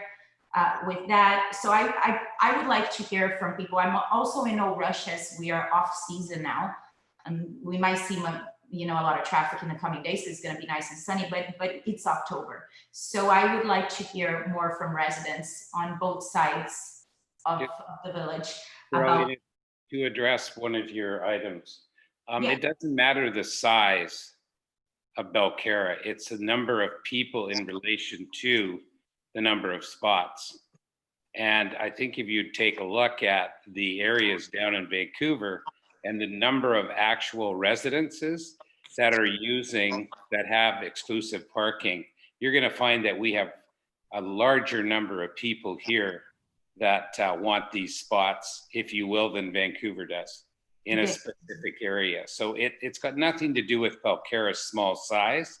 It has everything to do with the demand for the number of parking spots. So that's all I'll say. If the rest of council feels the same way as you do, I'm happy to kill the debate, remove the motion, and just take it off the agenda. I'm quite happy to do that. So maybe we should hear from Lisa and Bruce. And Bruce has his hand up. If what Rudy would like. Why don't we let Bruce talk? Yeah, first, thanks. Yeah, nothing more exciting to talk about than parking. I do appreciate, Rob, that I think there's some interesting ideas here. I do think it probably belongs in that public forum that is being promised because it does offer an interesting approach. But I'm not in favor of passing it as it exists now. I'd rather do the public forum, much as I say, all of us are enjoying this endless discussion about parking. And I am not in a rush to see modification myself, not so long as we have COVID. So I would appreciate, if you would withdraw, because I frankly don't want to see it voted down. But I think this concept should go forward to the discussions, public discussions. Thank you. Lisa, go ahead. Thank you. I feel the same way. I think this should be discussed at our October 21 meeting. I think Rob's done he's got some great thoughts here. I broke this down into four statements. The first one already, to me, it's already in place with safety. The second one, I was questionable. I still think it should be parking with permit, not exclusive. The third one, I have a hard time with having signage for residents of blah, blah address only. We talk about, like, I park downtown and it costs me X amount of dollars every day or every month to use that spot to park there because it's public land or whatever it is, private park, whatever. It's expensive. And I think that if you're going to give parking on village land exclusively to a resident, they should pay for it. They should pay for it. Whatever that fair market value is, if that's the flavor of what our residents go for. And the last one, that signs be removed is requested. Well, that's previously been done. So I appreciate everything that Councillor Begg has done on this, honestly. And it's great thought, more food for thought, the more food we have for thought on the public forum that's coming up on the 24th, but that's where I would like to see this discussed. Thank you, Councillor Begg. Second thought, I'd like to see a vote on it. I think it should be voted down and noted. Okay. So we'll leave it on and let's take a vote. No other comments? All in favor? Obviously, I am. Opposed? Opposed. Motion is defeated. But thank you, Councillor Begg. My pleasure. All right, 6.3. Ian Devlin, Chair of the Water System Capacity for Fire Protection, sent a letter in. If I can get someone to move the item, please. I'll move it. Thank you. And second. Thanks, Lisa. Bruce and Lisa. All right, any discussion? Yeah. Seeing none. Oh, Bruce is in. Yeah, thank you. I mean, first, I'd like to say this is an example of the extraordinary quality work that we do see from the Water Committee, and express my appreciation for it. Ian, I don't know if you want to talk to it. To me, there's a number of quite detailed issues spelled out here. probably the most sobering, the suggestion that we might be looking at a leak in our system, given the rate at which water consumption has been climbing compared to the rate at which the additional connections have taken place. But I think this really belongs in a discussion with responsible staff and our consultant with the water committee. I mean, again, it's a little like Rob's recommendation. I don't think you can do fine, detailed management in the middle of a conference call like this. But Ian may wish to speak to it. I don't know. I'm not even sure if he's on. He's on, but he doesn't have his hand up, so we're not going to put pressure on him. Okay, no problem.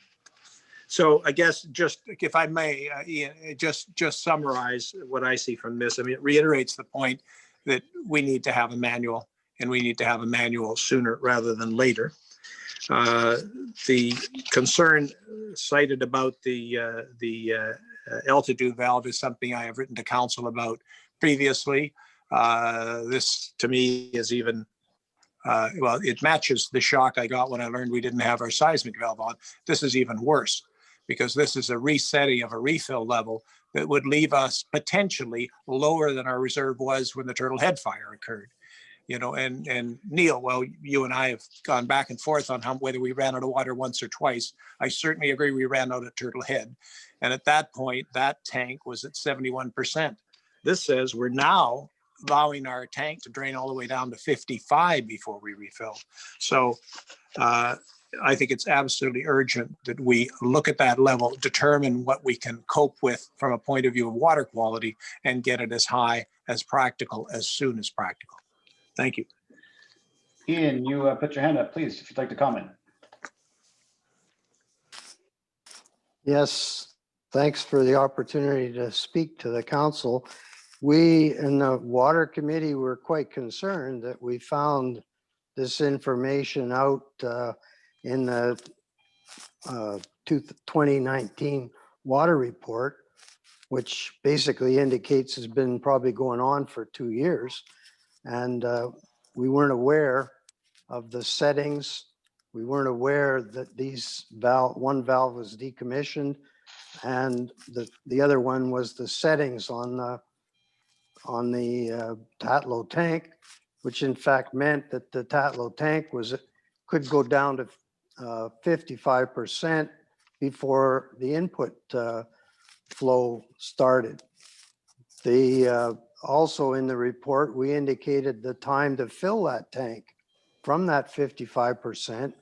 And we also showed the setting where we thought that the tank was running at 80%, that we would be able to fill it within 24 minutes.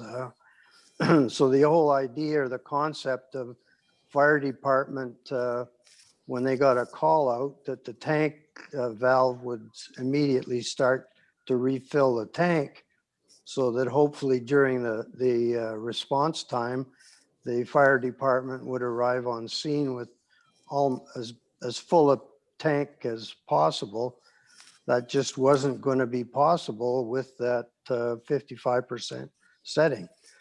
I think the point again, and Bruce has made this several times, that shows the need for an operating manual for the water system. I mean, this is the sort of information: who authorizes it, who verifies it, when is it done? That is the information that needs to be contained in that operating manual. Because if somebody's allowed to set down to 55%, I'm not sure on what basis that was done. I suspect it was because it's a better setting for the domestic water supply, but it certainly doesn't work for the fire. So that's there's the two valves there that are of concern. The third item that we were concerned about is, you'll notice there's a year-over-year increase in water flow, 10% increase each year. So that's a compounding volume of water being used, which would normally indicate some sort of a leakage in the system. And I think it needs to be investigated. I'm not sure how that would be done, but certainly the 10% increase is quite a considerable volume of water. And we're also paying for that water. So we wanted to make sure we brought that to council's attention, and hopefully some sort of investigation can take place to see what is causing that amount of increase per year. Thank you. Thanks, Ian. Bruce, go ahead. Bruce, you'll have a nice long pause if you don't unmute for us. Thank you. Yes, I was chatty. I was actually quite intriguing, but nobody seemed to be hearing me. Just to say that I appreciate this when you bring up these kind of details, which are absolutely essential. That the discussion of this really belongs. It's a technical issue. I mean, I don't think anybody on council is going to say that they think it's a great idea that we are putting ourselves in a position where we might have less water than we had during the Turtlehead fire. I think as a given, we all want that to be as high as possible. I think we all recognize that water quality is important, but I haven't seen any data to show this was based on falling values of chlorination levels. But if in fact that's the case, then as I said in my email to council, we'll need to rechlorinate. I mean, whatever else we're going to do, if we're going to increase our water supply, we're going to end up doing that anyway. So I can't imagine our leaving ourselves in this position. But again, I think it's probably best discussed other than in this forum, and I would suggest that be with the water committee. Carolina. Thank you. Through the chair, Stuart, is there, I don't know if there's a simple way to investigate the leakage piece, or why, like Ian was saying, that we might have a leak on the system. How easy would that be to find out if there's a leak, where the leak is coming from, and act on it?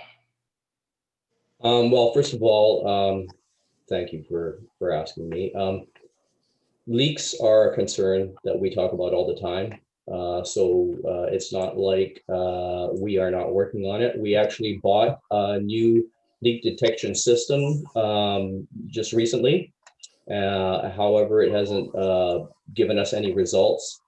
I don't want to say too much because I think there's a report coming in the next couple of weeks from Chris. But our water consumption is going up all the time. Probably on the next report, you may even see higher consumptions. But yes, we are. We think about water leaks all the time. As well as the consumption from the residents. With systems for irrigation and the fact that it's not water metered, so it might be a little bit harder to actually see any leaks at the end branches.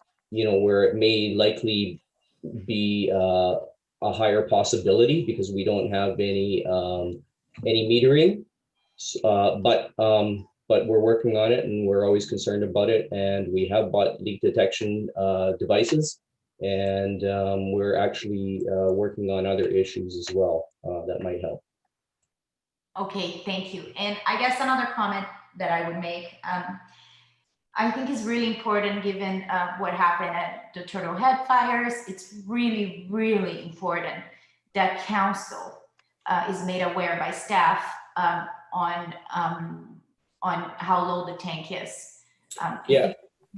Yes, thank you. I'd just like to clarify that it does start refilling at 60%, not 55%. The controllable adjustment is set below the altitude valve. The altitude valve is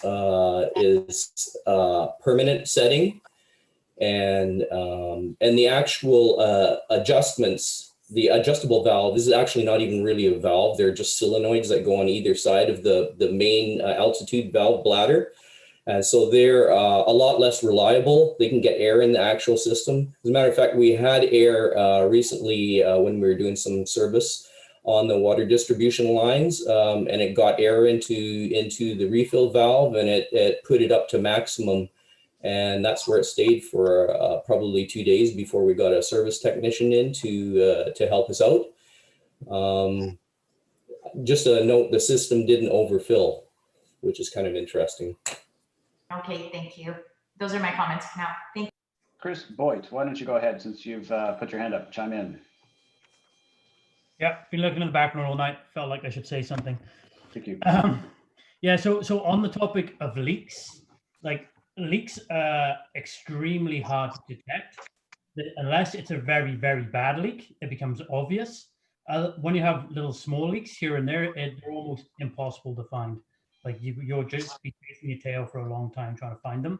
However, just to kind of highlight some issues, like we literally just came across a leak in Ammo this past week on a resident side because they metered in Ammo, and we found a leak that was over 60 liters a second. So, sorry, 60 liters a minute. Sorry, 60 liters a minute. So that's six. That's still a significant amount of water that's leaking. And so the resident has about a $15,000 bill right now to take care of these leaks. And so you can see without metering, it becomes almost impossible to really find leaks because we could, because you have a meter, you can see where the leak is on either side of the meter, where it might be. And so it kind of makes it a smaller portion that you're looking for, the leak. In a whole municipality, we don't have any metering.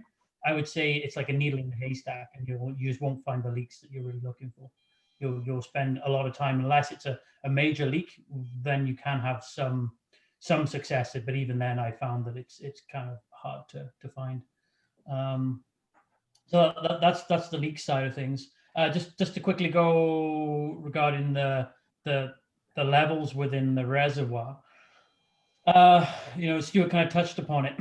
You really are playing a real balancing game here amongst fire flow and against domestic flow. And I know the operators and the licensees of, the guys who hold the license for your water, they care about the chlorination level, and they check chlorination on basically a weekly basis. And so that's what it's always set to. That's why they would have lowered it, because they would find it extremely difficult to keep chlorine levels where they wanted them, because you don't have an option to inject chlorine into your water to clean your water at this point in time. So that's why you're kind of hovering around those levels typically. If you don't mind, I'll just give you a little quick update as well, since I'm talking here, regarding the District of North Van and investigations for water with those guys. I met with them this past week. I kind of ran through some scenarios. And so they're currently looking at their model and running some different scenarios for me to run through a 60 liters a second for 2 hours, 90 for 2, and 120. And they're going to get back to me in the next couple of weeks. And then I'll put the pricing stuff together and send a report back to you guys. Okay, and Chris, sorry, just to interrupt you, but you're also looking at 240 inflow as well as a 30. And all. Yeah, so that's the inflow, yeah. They're the inflows coming from the district. Yeah. Jim, Thanks, Chris. Rob Baig, go ahead. Yeah, the question to Stuart, do we know how much water we're actually dumping on a regular basis? And if not, have we increased or decreased what's going through at the end of the lines that are flowing out constantly? Do we know how much we're throwing out? Well, it's not metered, so not by volume, but we do have 1-inch lines flowing 24/7 at some of the dead ends.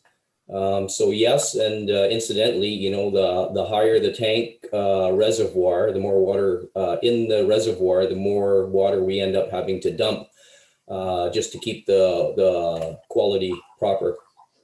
Right, that was my question. Are we dumping more now? That could be part of our 10% increase. Bruce, go ahead. Yeah, thanks. Again, these are very detailed issues, which I think most productively discussed with the Water Committee. But the but we don't actually have a higher level of water, right? That's the whole problem that's got me upset, is that we were lower. I'm pleased to hear it's only as low as, I guess, Stuart, I hear you say 60%, which is traumatizing, but not as bad as where we were before. When it comes to the water quality, I do appreciate that's a primary criteria for us, but we are having to do two things with this system.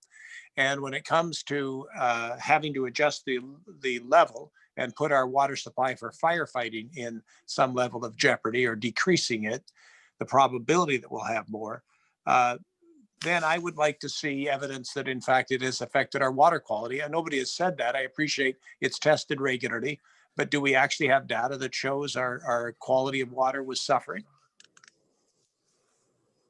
Well, once again, these parameters have been set for quite some time.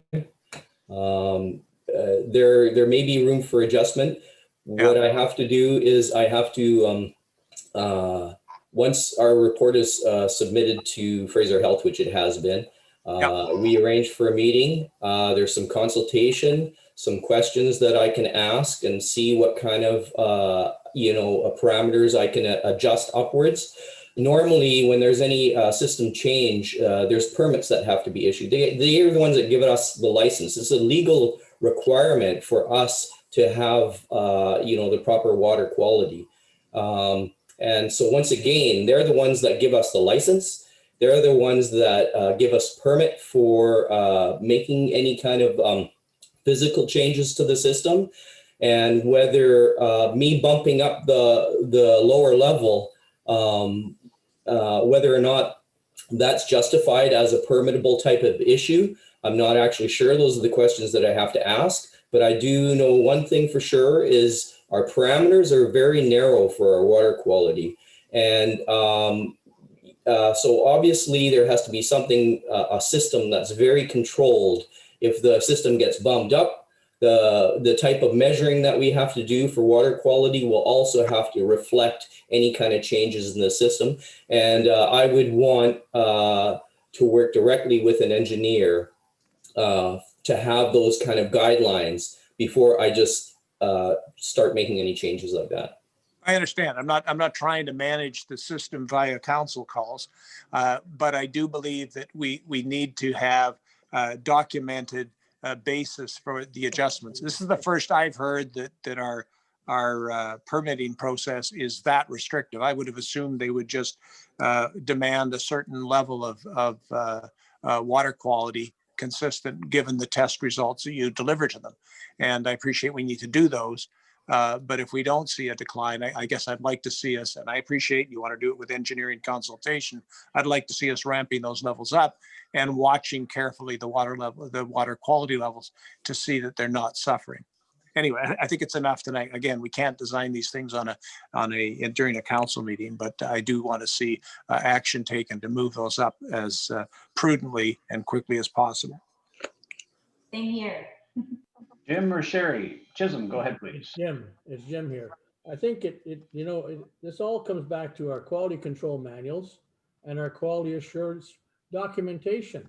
And I'd like to know, even if we can know at this time, who is responsible and who has the authority to direct changes in the design or levels these days and in the past?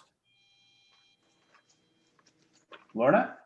I'm sorry, I didn't quite understand the question, Jim. Who has the authority to make these changes? I mean, obviously they've been moved up and down by staff. Who gave them the authority to do it? I'm not sure when the changes were made, Well, but that's another we're on question. establishing guidelines now that we would definitely work with our engineer before any of these changes are made. Yeah. We've had 7 or 8 years to discuss this, I think, and surely we've had, and it should have established a quality control system, which comes under the design criteria, and then the documentation for quality assurance.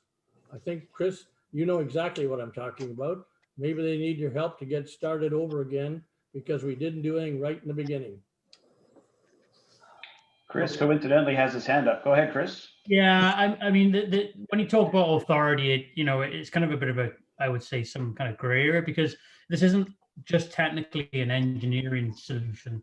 This is an operator problem as well. Not a problem, but a problem they have to deal with on a daily basis with regards to quality. So from an engineering perspective, it doesn't really make much difference to me what level the tank is at. That's a fire perspective. That's a fire safety perspective, not an engineering perspective. But water quality is an engineering, thing that I would care about. But again, I'm not the authority on it. It's the person who holds the water license, which is your water operators. So they are responsible for keeping you all safe, and they basically have to do what is required to keep you safe and your health safe. So if they find that the levels need to be decreased to keep your chlorination levels up and your water supply correct and healthy, that's what they've got to do. It doesn't, even if Laura came to them and said, you keep that reservoir high, to be perfectly frank, they should ignore her and carry on keeping you guys safe, because it's important that they keep you guys safe. That's the most important job as a water licensee, is to keep you all safe on a day-to-day basis. So, Chris and Bruce here. My concern with that is, and I agree with you totally, of course, but I don't have, and I have not seen any evidence that in fact water quality was an issue. That's my concern. And if it was, then we need to deal with that, it seems to me. Yeah, so my point to that would be, Bruce, that the likelihood is the guys, I shouldn't say assume, I haven't checked into it, but I would have thought these guys will take chlorination levels on a quite regular basis, and we would normally document those. Mm-hmm. And so that, right now they're probably very consistent because the water system is relatively dumb and it's always consistent. And so they should be relatively level now because they've dialed in the system. But when you first introduce a system, they probably played with it a lot in the beginning to get the levels to settle down to where they wanted it to be. Yeah, and if we were having to lower that level, I would have appreciated a report to council. I understand it. I hear you. Thank God we aren't doing this as a retrospective after a massive fire. Am I still on there? Yes. Okay. Guys, I'll remind everybody that one of the biggest problems we're having here is it's a potable water system. It's not a water system for firefighting. Correct. And so what Chris is alluding to is the primary job of the system is not to help fight fires, which is why we're having so much trouble. It was we got to take care of the health and safety of those drinking first. And I think everything else has been spoken. I just want to remind people, it's not a firefighting system yet. And that's what we're trying, that's what a lot of this work is working towards. But Neil, am I still there? Yes. Jim, would you like, go ahead, please. Yeah. Do you want to lean closer to your mic, Jim, so we can hear you? Okay, but the thing is, I think still the problem is that as Bruce is coordinating there, we should know what's going on. If they drop the thing, say to 40%, I think the fire department should know exactly when. Yeah. You're not getting any arguments from anybody on this call. I think none of that communication appears to have been gone on now or ever. Nobody knew. It seems like it was unearthed. We've got a management problem there, style problem, anyways. Okay, thank you. It's without going too far into it. No one on this call was aware of it, and there have been management changes to ensure that we improve the processes and there's better communication. So the operators, I believe, have been the same operators for probably the last 6 or 7 years. Yeah, but this may very well not have been an operator decision, is my point. Well, we best find out the history, I think, so we can fix the future. Everybody's in agreement. It's happening, and we appreciate the support, Chris. Thank you. All right, so seeing no other comments and time to move on. All in favor? Aye. None opposed? Motion carried. All right, so now we're on to the bylaws in 7.1. Can I get someone to move the item?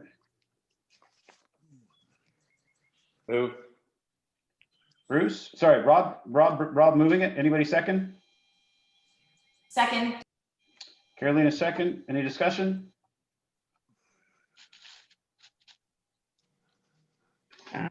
Carolina, go ahead.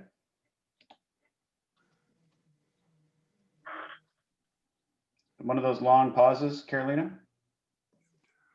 Unmute yourself. Lisa, were you? I thought you raised your hand first. No, she doesn't put her hand up. It's just you. Okay. Okay. So this is about the OCP amendment, correct? We're 7.1. Correct. Yeah, I just would like to know, Dave Goodman, made a few comments, so I'm curious here to know the answers to that. There is no minimum stated in this bylaw. No minimum lot size is stated in this bylaw. Correct? Sorry, that was a question? Yes, there is a question. Correct. Correct, right? So how would you know here what the minimum is? Like, should it be stated there? It would make sense in my head to be stated there instead of just saying less than 0.5 acres. Lauren, any recommendations for wording to address that concern? Your worship, Laura Beveridge is on this call, if maybe she could talk to that matter. Sure. So the reason we had said less than 5 acres is because there are a range of property sizes in the village that fall also under a 1/4 acre. So the reason we hadn't put a specific minimum on it is because that minimum, there's quite a range in the village. But if council felt that that was something that was important for this bylaw, that's absolutely something we could consider. But we were trying to remain as flexible as possible to allow for small variations, which is representative of the existing condition. Okay, and that also, it covers all municipal land, not just the specific lots in questions, right? It's for all municipal land. That is correct. Municipally owned land. Or for municipal owned land. Yes, that's what I meant. Village owned land. Yes, that's correct. Okay. I must say that there's a lot of reading that we had to do for this. Lots of letters came in and all that. I will say another point that Dave Goodman made that I agree. It's the fact that we are treating the village lots differently than the private lots. For instance, we had, from what I can remember on our mandate, at least one person wanting to subdivide their lots. And here we are saying, listen, we are going to be able to do this on the municipal lots, but that's about it. I feel that is unfair. I agree. I totally agree with Dave Goodman on that. Why do we have one rule for ourselves and another rule for the residents? I'll leave. So is that a question? For now? No, that was a comment. So I'll leave my comments for now. I would like to hear from other council members as well. Just for perspective, and Laura, you can comment on this more as well. We have a maximum of 3 lots that can be sold, and we're looking at the recommendation of less than 0.5 to be allowed on those 3 lots. I would assume, and I'll let Laura confirm this.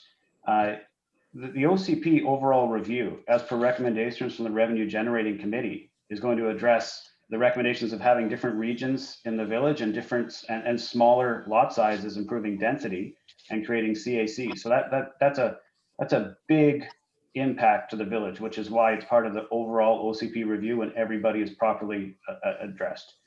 The idea of having the potential of the 3 lots that are currently being considered under 0.5 is not intended to change the vision of the village. And we already have the OCP overall review being planned that can incorporate village property after the fact. The urgency to be able to replace or improve the water system is why this is being done as an amendment as opposed to part of the overall review. Yes, I understand that. It's still, I think the fact that that council had voted on do this with 3 lots, I think that perhaps then, by your point, it should have reflected on this. We're just saying all municipal land. And that bothers me. That gives a lot of flexibility, more so than I think it would be appropriate at this point. And those are my comments for now. Well, seeing no other comments. Oh, Lisa. Thank you. See, this is such a contentious issue here, and there's been so much more correspondence that's come in the last 2 weeks. That's just been flooding in the village, and that concerned me when we reread this for the disposition of less than 0.5 and it wasn't specified. I'm looking at rereading the charter, rereading everything that's come in, that's been put on the table. We've talked this through. We looked at this to see how can we do it, I suppose, how we can't do it. And I feel that right now, I don't think it's the flavor that people want this. I really don't. I just don't feel that. I'm looking at the 7 lots that were chosen. We've looked at them, walked them, read letters for and against them. And it seems to be evident with for example, the 3 water lots. I'm going to use those ones. It doesn't seem that we're going to be in any kind of position where we can use the funds for that. So those to me are just like, why would we sell them if we can't use the funds for it? I look at the other 4 where there's been an influx of all these petitions and letters and comments and phone calls and emails and I have a concern with the trail system one. I have a concern because of the feedback. I have a concern with one of the residents at the top of Maine being landlocked. I have a concern with a property below that has a creek running through it. It's not a ditch. And from what I understand, I haven't put my wellies on and walked through there, but I just don't think that the flavor's here anymore. We tried, we did the best that we could, and we tried to figure out how we can do it.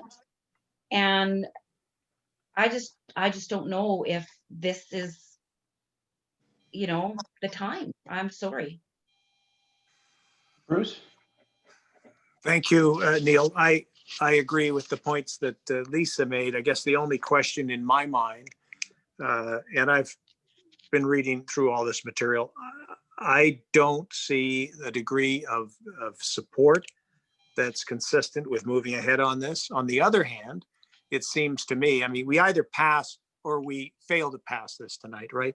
If we fail to pass these tonight, then we've frozen ourselves in the position that we can't take further action or explore other options. So I like to hear from all council members, but I have to say with the lots that we've looked at so far, I don't see any of them fitting this. Even if we pass this, I don't see, I mean, this just says the council has the power, right? Doesn't say that it's occupied with a particular set of lots. I'm not satisfied personally that we have lots that meet the interests of the community broadly. There's been a substantial response to this. Anyway, I'd like to hear from Rob as well. I'm still torturing over which way I'm going to go on this. Rob, you got a comment? I think everybody knows my comments, so I have nothing to say at this time. Well, I'll add my 2 cents. My primary goal is to fix the water system. We've had now formal, educated, certified feedback that it is insufficient for fighting fires, period. And so we have 2 tools to pay for it, considering we're broke. We don't have the ability to borrow more money. We either look at being able to sell village land or we do a parcel tax. And the decision is made tonight if you decide not to pass this, because it means this is no longer a consideration. And when the bill comes in to improve the water system, as we're going to be required regulatory wise, it will be a parcel tax. And I have always said, I thought it'd be disappointing during COVID. I think it's tougher on families to be able to cover a parcel tax, but if that's what it needs to be, that's what it needs to be. It doesn't bother me which way the money comes. It's going to hurt no matter what, everybody in the village. And whatever way it's going to be, if tonight we decide not to move forward on this, it just means we know exactly how we're funding this. It's a parcel tax. Carolina? Yes, just one comment about the water system. According to Chris's latest report, we do meet the minimum requirement at 60 liters per second for an hour and a half. I'll leave it at that for now. We do not. Chris, would you like to comment on that? Depends how, I guess I would say depends how low the tank is. Chris, if Chris is still here, would you like to comment? I mean, Well, he may not be here. We if you look at the data, we've never had an hour and a half of water, ever. The times we ran out of water on both the fires was under an hour and a half, approximately an hour and 10 minutes for both. And in the second one, we were conserving water. You were 55 minutes in the case of Turtle Head, Neil. Yeah, I think about an hour and 10 on the second one. Thanks. Yeah. Okay, thank you. Jim Chisholm, go ahead, please. Hi, it's Sherry again. Sorry. You know, there's a lot of people that are not for a parcel tax. There's a lot of people are not for selling the upland road ends, but we need the money. So I sort of keep coming back to the same thing. Don't lay this on the public. You councillors decide, and maybe some of your neighbors will not be happy with you, but if in fact we need the money, if that's what we understand, maybe that's wrong. Maybe we don't need the money. But if we need the money, there's only two ways to get it.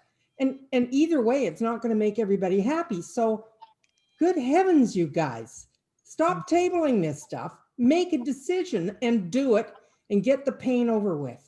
Rip off the Band-Aid. All right. Thanks, Terry. Don Babineau. Hi. I had a conversation with Ian earlier today, and in regards to Carolina's comment about that we currently are at 60. Maybe Ian can chime in again, but he says the official rating as to where we're at right now is 30 liters per second, and I can't recall if that's at for 2 hours or not. It seems that in all the conversations that the magic number is 2 hours, and we're currently having Chris do a study for 60, 90, and 120. But Caroline, I don't believe after talking to Ian, unless I misunderstood him, that we are at 60. His comment today was that we're at 30. So that's my first comment. My second comment is that this new council is almost 2 years into their mandate, and we go back and forth on how we're going to get the money. Besides the fact that we have some expenditure coming our way in terms of the enhancing our water system, which we know is insufficient. We still drive over our crummy roads, and we don't have the financial resources to even take care of the most basic needs right now, or so it seems, let alone take on a capital expenditure.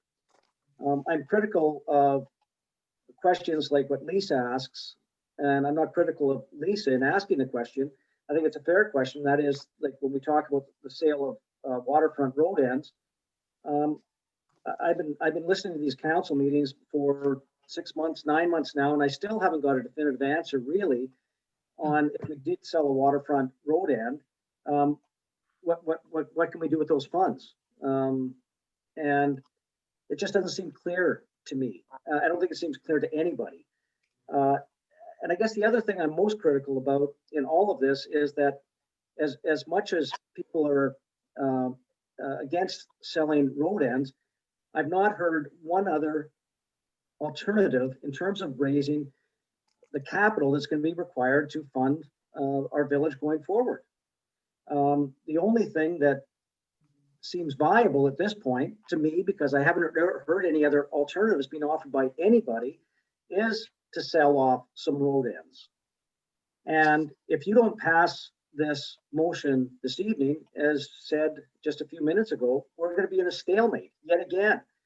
So 2 years into your mandate, you guys are no further ahead than we were before we got this fresh new council in. To that, I say shame on all of you. And I'll stop there right now. Lisa. Thank you. Through the chair, in response to Don Babineau, the summary of the legal opinion on the waterfront sale is on the website, and it has been there, so I pulled it off. And from Guy Patterson back in November of 2019 said, you can sell road ends that are on the water, but only subject to the restrictions in section 41 of the community charter. And he attached a copy of that section. But to paraphrase, it says you have to either exchange the land for land, providing access to the same body of water, or put the money in a reserve fund to buy land, providing public access to the same body of water. Whether buying or exchanging, the land has to be land council considers will provide at least equal benefit to the public. So what I was saying, Don, is that if we can't, I don't see, based on the opinions that we've received, how you can take that money. Wouldn't it be great? But we can't use it to pay down our debt. So, and the other thing, going back to, we're 2 years into our mandate. Yes, we are. But going back to the very beginning of my conversation, I said, we have tried to figure out how we can do it. Why it takes so long, Lord only knows. But we have tried to figure out how we can do it. That was our mandate. And we just seem to be going in a circle, and it just turns out the way we can't. Going back to the road, the property at the top of Main, why I feel that one is difficult to sell. It says, in the effect of a proposed highway closure, this is the community charter, part 3, division 5. If the effect of a proposed highway closure, which road ends are, or highway alteration, will be to completely deprive an owner of the means of access to their property, the municipality must either obtain the consent of the owner before the owner is deprived of the access, or in addition to paying any compensation required under section 33, which is compensation for injurious affection, ensure that the owner has another means of access that is sufficient for the purpose. So I don't know that a landlocked, making someone be landlocked, I don't know how that's advantageous to us as well, because we'll have to pay compensation for that. And so we wouldn't be getting the full value of the property. It's going to cost us more money to get out of it. So those are just my own personal comments. It seems to me that we are finding every excuse not to find ways how to do this. We're trying to find every excuse and why we shouldn't do this. There's over 30 properties. That's the reverse. Excuse me. I understand there's over 30 properties, road end properties. You've selected 7. And in the previous council meeting, the ones that are, I guess, most contentious are perhaps these waterfront ones. It's unfortunate they're the most valued, but it was said in the previous council meeting, why don't we sell some of the ones that are not waterfront then? And there's probably 30 to choose from. So why aren't we finding out which ones we can sell? And let's get forward and get on with it. Instead of Don, I'll respond a bit. One of the things that I talked to Lorna about earlier today was, how do we, people who don't want to see road ends sold are positioning all sorts of things. Mm-hmm. But the reality is proven by Lions Bay and the lawyers that if you sell the waterfront lot, you put it in a reserve, you can borrow from that reserve, paying interest to yourself against that reserve, and that money eventually has to get paid back. We can access the money necessary for the infrastructure, paying interest to ourselves out of that reserve. It's part of what Lions Bay has done, and it is absolutely legal. And the reason why people keep fighting about it is they don't want road ends to be sold. But the reality is it can absolutely be done. And Lorna said to me she didn't know what else we could say. It is okay to borrow money from within your own books, paying interest to the reserve, and just set it there. And Lions Bay's mayor told me himself, there's no requirement to go and purchase the new land by a certain date. So you carry that reserve until that land might come up sometime in the future, but in the short term, it gives us access to be able to spend the money necessary to improve the system. So people will continue to argue against it, but the reality is, accounting wise, it can absolutely be done. Legally, it can be done, and Lions Bay just did it. So if I can put it to bed somehow by saying that now, everybody tells you differently is not actually using good accounting principles or GAAP accounting. They're not. They either don't understand it or they just disagree with the fact that it is a loophole. But it's real. It's what Lions Bay just proved can be done, and it can be done. So let's do it. This is for the decision for council, but it's important to get this back out again. It has been done. It can be done. And if they don't understand the accounting purposes behind it, I did my best to explain it. And in the interim, because we're such a small village and we have tremendous access to the waterfront through our park and some of the other water accesses anyhow, we could be applying for an exclusion to that. So we could put some of that money towards a capital expenditure. I believe that's also a possibility that could take some years, but we could be making that application at the same time, could we not? That's a can do as opposed to the can't do attitude. And that's what I'd like to see more of. Understood. Carolina, your hand's up. Yes. Neil, it's not only one legislation. You also have to look into the legislation of interfunding borrowing. There is a time limit there that you have to pay back within a certain timeline. And there is also another section of the community charter that it says that if, and I can't quote exactly how it is right now, but I can send it to council later.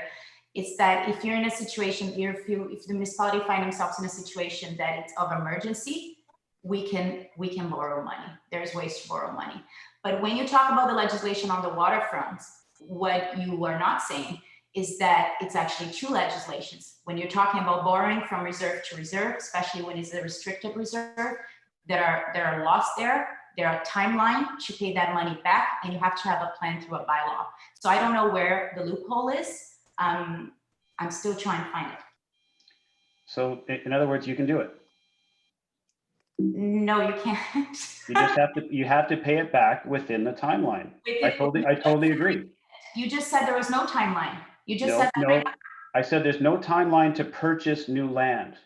It's really important. There's a distinction. There's no timeline to purchase new land and replace the land. There is a timeline to repay the debt. So it's absolutely possible. Rob. Yeah, I would just like to add to Lisa's comments.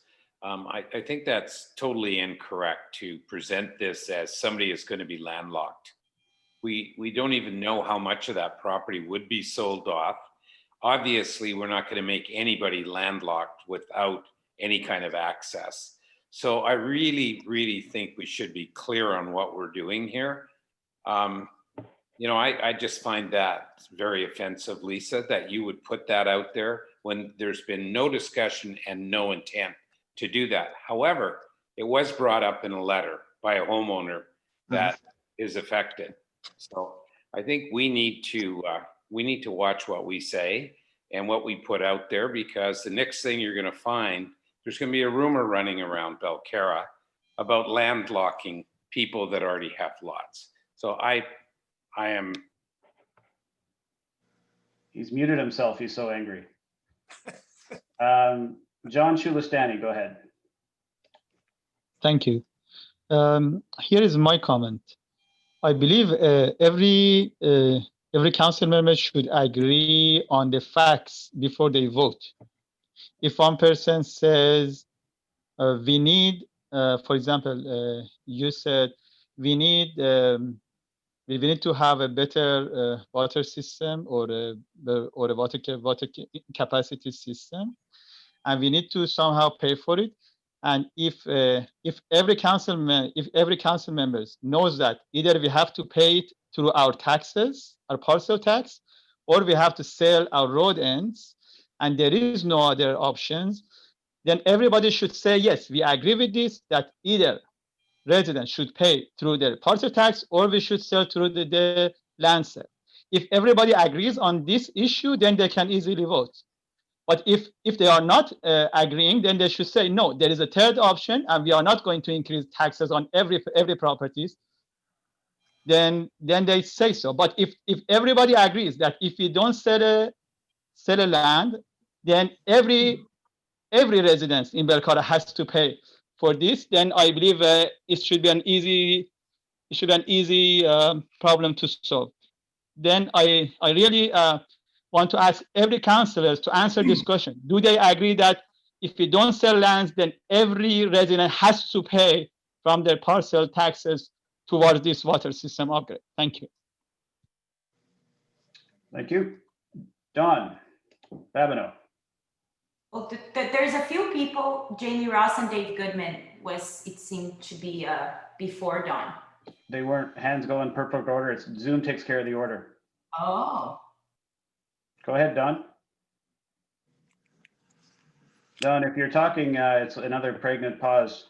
I'm sorry, this discussion is heavily involved with the sale of road ends. I'm curious as to why Carolina and Bruce are still in this conversation, because in the past they have declared a conflict of interest in discussions regarding road ends.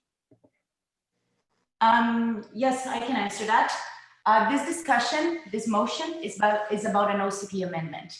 And, you know, although the conversation goes back and forth into specific lots, it's an OCP amendment. And my comments are on the OCP amendment and on the legislation. But it relates. No, my conflict does not extend so far that I can't even vote on an OCP amendment. But it relates directly to the sale of road ends. It does not extend, it talks about the 31 road ends. We're not talking about specifics here. So, some might disagree with me, but like I said, I've been in close contact with my lawyer, and that's why I'm here. I excuse myself, and I think that there is a pecuniary interest, which it's not the case for me today. Thank you. I think And Don, Bruce here, yeah, my view is that we're talking about all the road ends, and obviously parcel tax affects everybody equally in the village. I do understand them. You can get sensitive enough that you come down to virtually any discussion of road ends. I'm not there.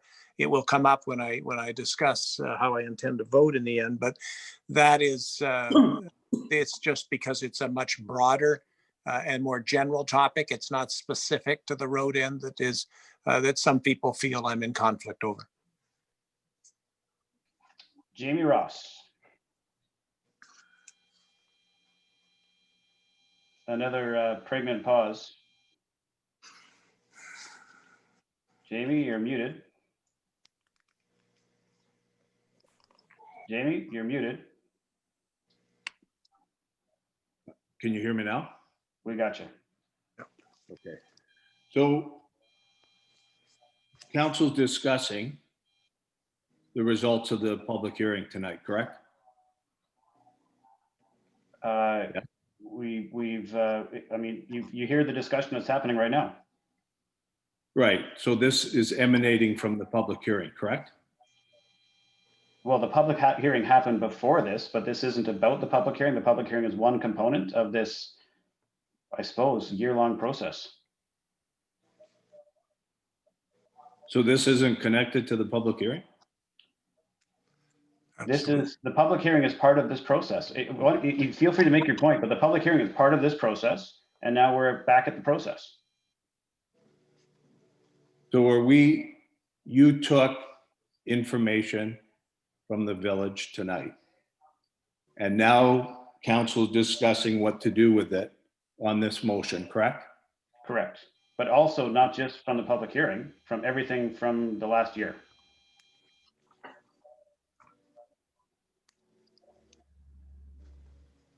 Jamie, you still there? Yeah, I'm still here. It would just seem like the submissions are closed, and yet it still sounds like we're hearing submissions. All right, point taken. So can I? Sorry, go ahead. So can I ask what's your ruling on that? You have a number of people that are involving themselves who are not council members, and your wording is clear on your process that members of council are not permitted to receive further submissions. Lorna, do you want to provide some background or guidance? Are you asking me? I said Lorna. Oh, good. You don't have Lorna? Oh. Lorna, you're muted. Lorna, you're muted. Sorry, I thought I was unmuted. Yes, your worship, council, you should limit any input from anyone else other than council members. All right. So we won't allow any more input then. I'm still on. Go ahead. So I think that when you conduct a public hearing, you're the chair, you instructed people, and you've disregarded your own advice. So I'm glad that you're going to get back on track now, but I would hope that when a question like that's raised, you would not need to lean to your chief administrative officer, that you would have actually read and understood your own words that you charged all the village people with. So thank you. Thanks for the feedback. So Lorna, should we cut off all other comments then? Yes, your worship, you should, just All for right. council debate now. Mhm. All right. So let's move to the move to the voting then, unless council has anything else they want to talk about. Yeah, I just want to reiterate my comments. The reason why I don't like this, the way this OSP amendment is written. First, Dave Goodman is absolutely correct when he says, there's no minimum stated in this bylaw. Second, I do find unfair that we take one approach on municipal land, on municipal owned land, and another, and don't give the opportunity for the residents to do this on their private land. And yeah, to me, it's not fair. Thank you. All right, just a reminder that we can't take any more comments from residents. That's the proper process. All right, council, so you ready to vote? All in favor?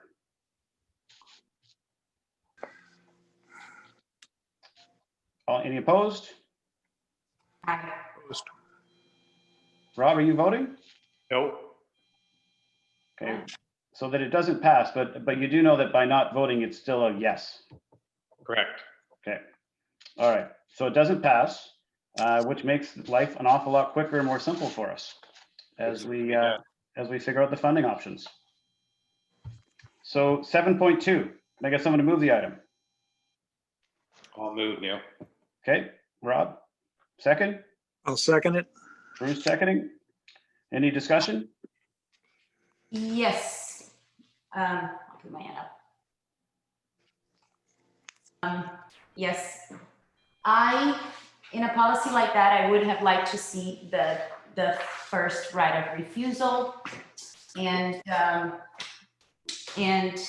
also the powers to be with council and not staff on any surplus land or anything like that. And I would have liked to see a debate about compensation as well. So yeah, those are my comments. Lorna, point of question, at least here. Is 7.2 even relevant anymore? We can no longer sell road ends. It's been killed. Right. Yes, you still have this bylaw on the floor, your worship. So now you've moved it and seconded it. But you Okay. should vote on it. Mhm. All right, all in favor? Opposed? Aye. Aye. All right, motion fails. 7.3, can I get someone to move the item? I'll move it, Neil. Rob, I'll is second. anybody going to second it? Second. Yeah. Lisa, second? Any Your discussion? worship, this is on the keeping of chickens. Yes. Yes. Any discussion? Nothing? Lisa, go ahead. So when we spoke about this a couple weeks ago, when it first got brought up by one of the residents, is there only one resident that this is going to affect at all? Like, is there only one resident that has requested this or want this brought forward? And were they a former Anmore resident, I believe? And I didn't see anything in here about the stats on Anmore. The resident who started this process off, who wrote a letter, was from Anmore. Anmore does not have a rule against or for chickens. They had chickens in Anmore and they kicked it off, but there are other residents in Belcarre, I understand, who also have chickens. Rob. Yeah, just a point here, because there's a stream that runs down two sides of this property, including the downhill perimeter.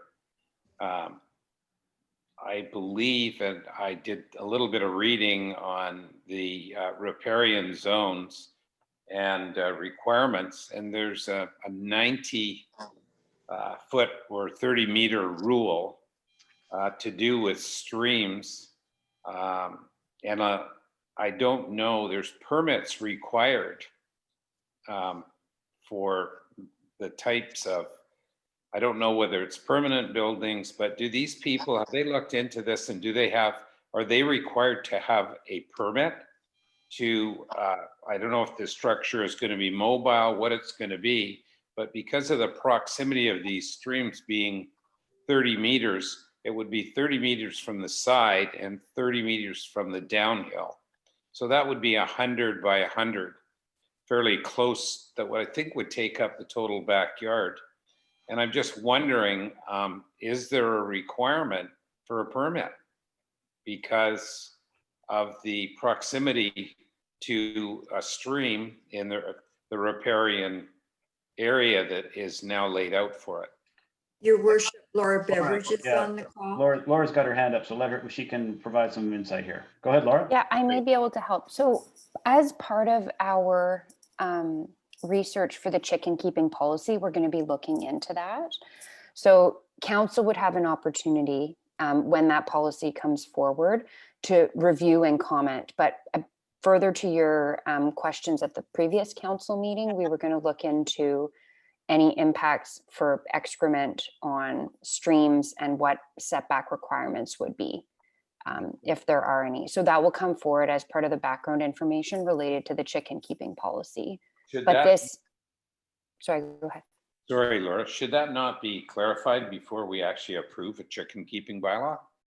So the idea with this was not, this isn't a bylaw in and of itself. This is just an amendment to the zoning bylaw to allow for the keeping of chickens per the policy. So when we create the policy, we would be able to look into those types of restrictions to ensure that public health is accounted for.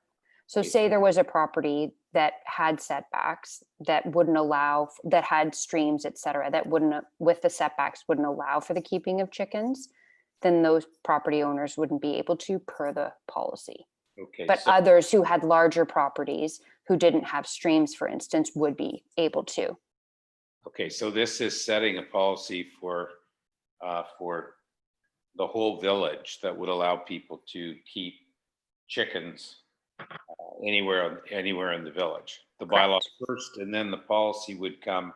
I would think that we would check into the only individual that is applied to keep chickens, and we would find out whether or not they could keep chickens because of their unique situation before we went to the work of writing a bylaw to keep chickens. However, this is done now and we've paid the price. So I'll take that under advisement for yourself when you finally get the results. There are residents who already have chickens in Belcarra, Rob. So it's not just for a one household thing, just so you know. If they haven't been, my understanding is there's no zoning in Belcarra that they could. So that means they've been keeping chickens illegally. There was no distinction as to whether or not it was legal or illegal, which is why we're trying to formalize it now. Oh, I thought the zoning was they weren't allowed to keep those animals. Not my understanding. My understanding, like Anmore, is that it just didn't have there wasn't a ruling that provided specific guidance. And so I think the thing that we also need to keep in mind is if chicken excrement is no different than dog excrement, we should be having the same conversation about anything that can get into the stream of any kind of animal, and then that has some pretty significant impact. So I think we need to make sure that we've got that data, Laura, as we look going forward. To your point, Neil, honestly, the concentration of excrement is not the same as a dog going through your backyard as a chicken coop. In fairness, isn't a dog the same as probably 50 chicken poops? I don't think in so. One? Take a look at chicken excrement. However, that's another. All right, we'll leave it for Laura. Lisa, you have your hand up? Yeah, I was just thinking this is putting the coop before the horse here. You know, if there is a 30-meter rule, like Rob said, if there's a requirement for a permit, I would have liked to have had that information before this came forward so that we could have seen that rather than, like I say, put the coop before the horse here. I'm not against, I like chickens. But if it's part of it, why put in a policy, why put in a bylaw or change it if you go back afterwards and then you go back and check the permits and say, well, you can't really do that. Laura's got her hand up. She can answer. Okay, thank you. Yeah, so in the research that we did on other municipalities in the Lower Mainland, we did not find that regulation in any of the precedents that we looked at.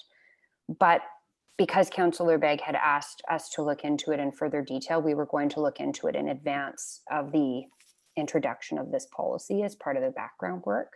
But in the research that we have done to date, that wasn't something that we had come across. Now, that isn't to say that it isn't something we could potentially come across, but in the other policies we looked at, that wasn't a requirement. All right, thank you. So we're at the voting stage. All in favor? Aye. Opposed? Aye. Motion passes. Correspondence, 27 pieces of correspondence. Can I get someone to move receipt, please? So moved. Bruce? Second by Carolina. Any discussion? There are action items? No, we're at correspondence. Oh, Is there an action? All right. Jim or Sherry Chisholm has their hand up. Oh, hi there, it's Sherry Chisholm. You know, Neil, I have appreciated that you and council have permitted the public on these Zoom meetings to speak and have input. And I suppose Jamie has found a rule to cut the public off. He was accustomed to being on a council that did not allow any public input during meetings. This has been wonderful that you've opened it. Am I to now understand that when you're discussing at council meetings, we only get to speak at the end of the meeting after the gavel's been dropped on all the bylaws? We'll have no more input? No, Jamie's far more experienced, obviously, and was used to a rule that if there's a hearing, you can't talk about the content of the hearing in the following council agenda. So it was So it only applies to that. those three items that were covered in the hearing. We couldn't take any more information on. We're not going to go back to the old slam it through, put a sock in it. Don't worry, that will not happen. Oh, good. Your worship, I'm sorry, you've got a motion on the floor right now to receive the correspondence. Maybe you could complete that. All right. I'm gone. Thank you. All in favor? Aye. None opposed? Motion carried. Thank you. All right. We have action items 8.1. The Eagle Ridge Hospital Foundation. Can I get someone to move the item, please? so moved. Second. I think it was moved by Carolina and Bruce seconded it. That's fine. Discussion? Bruce, go ahead. Yeah, in the past, Neil, we would often support these by arranging for an artist in the village to provide something for the raffle, or is that what we're talking about here? No, we're talking about cash. But yes, your worship, in the past, that was what took place, but because of COVID, they're not going to have their auction. Oh, I see. Okay. Then. And so this was the recommendation that we make a $300 donation this year. Okay. Okay. And if I might, while I have the mic, I just, in responding to Sherry, I just want to say it was very, very specific, Sherry, to the fact that we had just had that session earlier tonight. And the restriction there is that the council can receive input on that specific topic, but it explicitly, as Jamie pointed out, explicitly bars council from receiving any more input once that hearing is over. So it was a pure technicality. And, you know, on a matter of openness, I think it's been a great innovation that Neil's introduced, and I don't think anybody wants to move away from that. Good. Thank you very much. All right, so all in favor? Oh, wait, Jamie, are you on the Eagle Ridge? No, I'm on the same point Sherry was on. All right, go ahead. Well, I'll just say this. I sat on council and I find it very intriguing that council that I sat on wholesale did not have people speaking. On multiple occasions they did. And not being the mayor, I was not in total control. But I will say that when you have a public hearing, the community as a whole, the council as a whole, in particular the mayor, owes a duty to make sure that it's done properly. So council does not need to redo it. so that there are not concerns about people having spoken after the submissions. It's not a Jamie Ross rule. That's It's just from, been made very clear to me. it's from the community I have no charter. argument. Let's let Jamie finish. Could I finish? I just said, let's No, let you're Jamie just finish. repeating what I've already been told. Thank you. When I have the floor, Neil, and I appreciate you realizing I do, and I'll be quick. Go ahead. So I would say this, I find that it's a delightful irony that earlier on, in regard to households who responded, that Sherry said there should be no more public meetings. Just let the councillors decide. I am actually very pleased with the fact that people, other than on public hearings, get lots of time to talk. And I would like to thank you, Neil. I think you have been pivotal on that, but I don't think that it was actually never occurred on the last council. But thank you, appreciate. All right, so we are at the all in favor, $300 Eagle Ridge. Aye. Aye. None opposed, motion carried. 8.2, this is the International Day of Older Persons. Can I get someone to move the item, please? I'll move that. I think Lisa. I'm a Bruce- senior. Lisa moved it, Bruce seconded it. Any discussion? None, all in favor? Aye. None opposed, motion carried. Anything rising out of the information items council would like to discuss? Yeah, Neil? Go ahead, Rob, but we'll pretend you put your hand up. I did sort of attempt. Oh, sorry, I didn't hit the, I was more worried about being unmuted here. There's a part of this correspondence is a report from the Sasamat Fire Department. And I think it's under, I gotta look now, what? 8.810. Yeah, 810. If you'd like to go to page 3 of 7. I think this is very important. I sat in on these meetings as an outsider, and there's a statement that says amendment to the main motion. It was moved and seconded, and the Sasamat Volunteer Fire Department Board of Trustees amend the main motion by adding the current motion as part and by adding part B and C as follows. Direct staff based on the creation of a capital facilities reserve in the 2021 budget and 5-year plan to have it funded at a rate of an additional $300 average annual household impact within the village of Belcarra, with the rate within the village of Anmore being adjusted based on an equivalent amount raised within Belcarra. And I have a bit of a problem with that statement, and I think people should be aware of this. This was a point where it appeared to me there hasn't been full agreement on what payments there are going to be. And I want to make the village of Belcarra aware that, well, Belcarra will be paying 3 times the amount as Anmore for the same coverage for first responders. For capital, right, Ron? 3 times per household for the same coverage. So For capital, just be clear that that's Anmore the has capital per component. capita. So if you take a look at what this means, okay, this means that as Anmore grows, right now we're paying 3 times the amount. That would include capital, so rolling stock, fire halls, etc. If, as Anmore grows, because they're 3 times the population, we're paying 3 times the amount for the same coverage.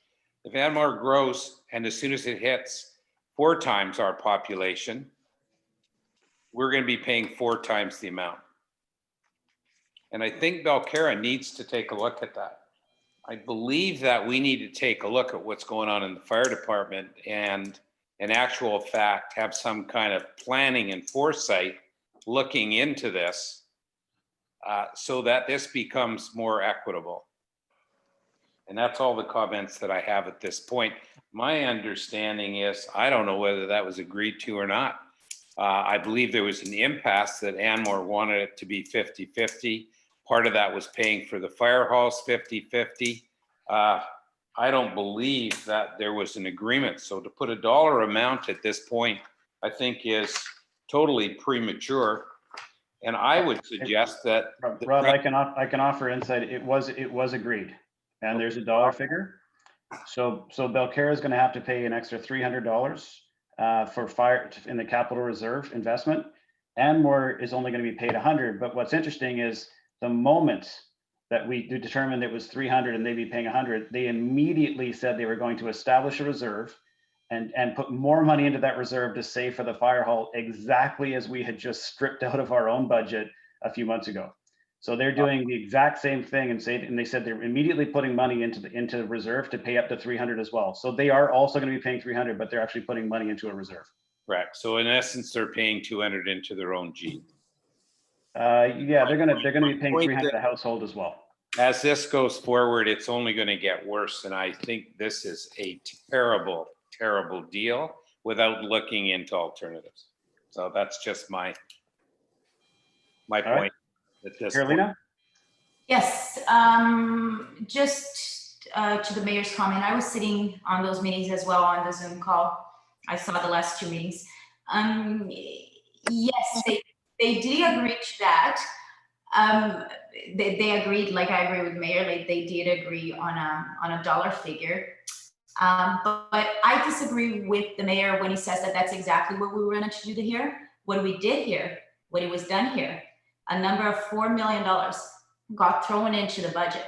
There was never a reserve fund with specific money going there. No, we just throw the number out there, and that's why that got out of the budget. That should have been on the budget, on the municipal budget to begin with. There's two different things: throwing the number in the budget like it was done, and then taken out, and then setting up a reserve fund as an extra to start adding to that to pay for the hall eventually. So yeah. All right, John Shulistani. Thank you, Mayor Belenki. My question is actually a follow-up to Mr. Jamie Ross's comments. We're on the information items right now, John. If you'd like to hold off, if you'd like to hold off for village input later on, you're welcome to. But this is not the time for that. Sure, I wait for that, and I appreciate if my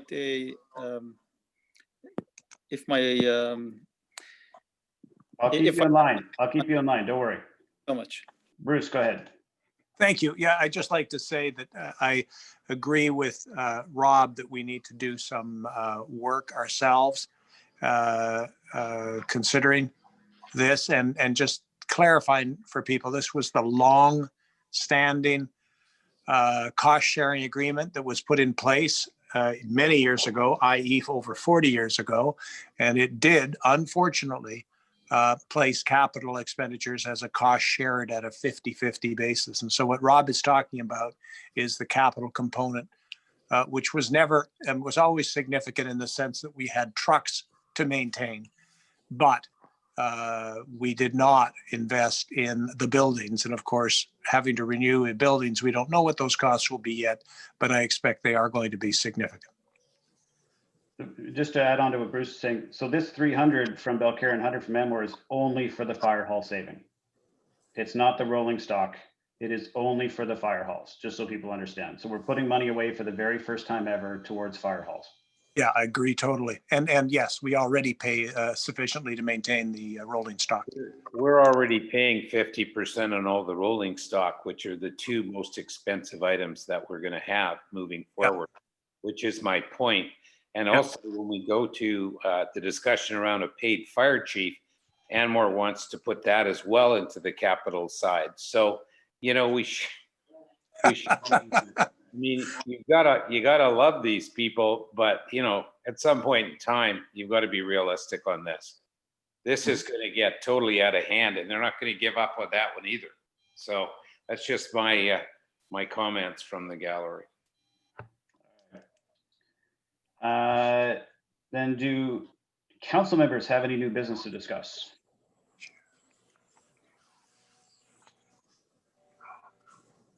All right, and then if we move to public question period, John Chulistani, you were first. Thank you, Mayor Belenki. I believe we should not, actually, we should not completely block residents from making comments during the council meetings. I understand that residents should not discuss for or against a bylaw or after a public hearing. That's what Mr. Ross said, but I disagree that we should completely block residents from making comments, especially my comment or my question from the council members, which I didn't get an answer, was regarding the conduct of the council meeting. Basically, I asked if the councils are going to make a decision about an item, the council members should agree on a set of facts. And I asked the council members whether they agree on the fact that if we don't pay for the water system through sale of land, then we should pay. Then the residents should pay through the parcels tax. So that was my comment. Again, I wasn't actually making it for or against it. I just wanted to understand that the councils vote or basically first agree on facts before voting on that. And my second question is, how much now each resident should pay towards this system now that lands are not going to be sold? Well, the first point I'll let other council members respond to, because I obviously was the guy who said if it's not road ends and we can't borrow more, it's nothing but a parcel tax. So let them respond on that piece. How much, we hope that worst case scenario is what the grant application was for, which is 3.8 million. And how much of it is going to be? How much each resident should pay? Well, 3.8 million divided by 275. So I think it's probably somewhere in the $12,000 range, if it is as much as 3.8 million. Neil, some residents have totally paid up their water debt. This doesn't have, it's the village has no borrowing capacity. And so this isn't about that debt is separate. The borrowing capacity of the village has to be shared by all members of the village in a parcel tax. It can't be blocked out. Oh. Point taken. Carolina. Thank you. To respond to John Shulistani, I guess, question. John, we don't know how much this is going to cost yet. We don't know. That's the truth. We don't know what solutions we're gonna go with. We don't know the costs yet. So I can't stress that enough. We don't know the cost either of the fire hall or to fix the water system or do any upgrades to the system. So yeah, I'll leave it at that. All right, Dave Goodman. May I comment on that? I just heard the response. John, it sounds like no other council members wanted to respond, so I'm just going to move on, and we can go back to you near the end. But we're getting close to the end of the meeting, so we'll try not to ask the same questions twice if they chose not to respond. Okay? Sure. May I respond to Carolina, please? Okay, that's fine.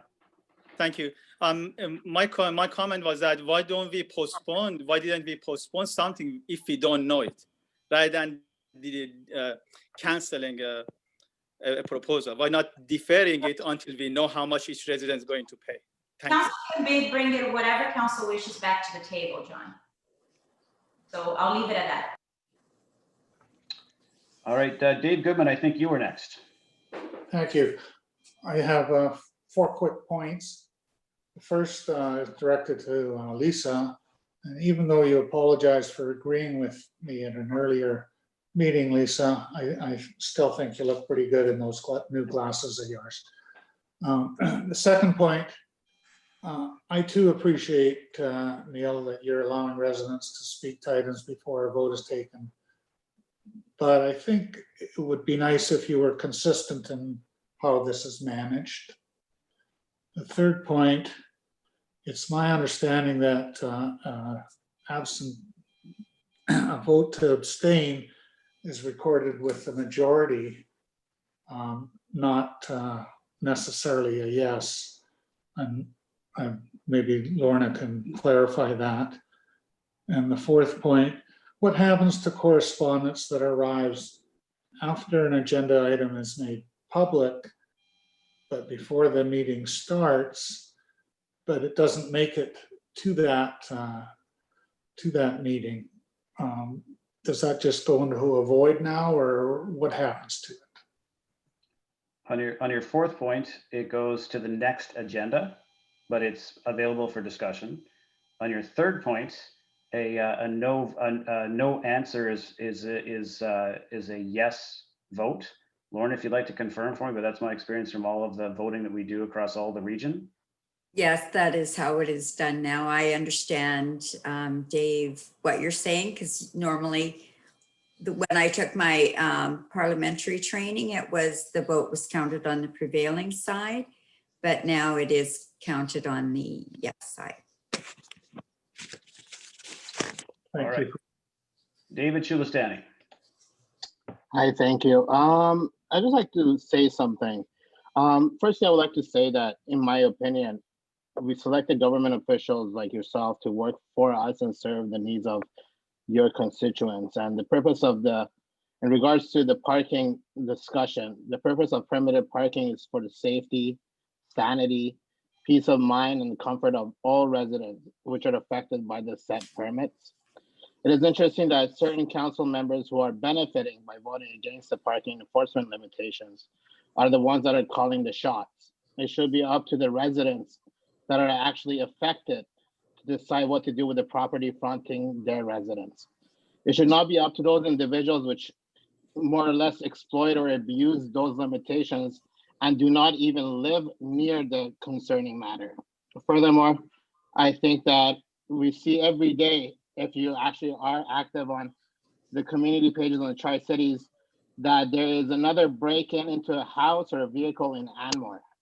And just because we have not had this problem as severely in Belcarra does not mean that we are immune to this problem.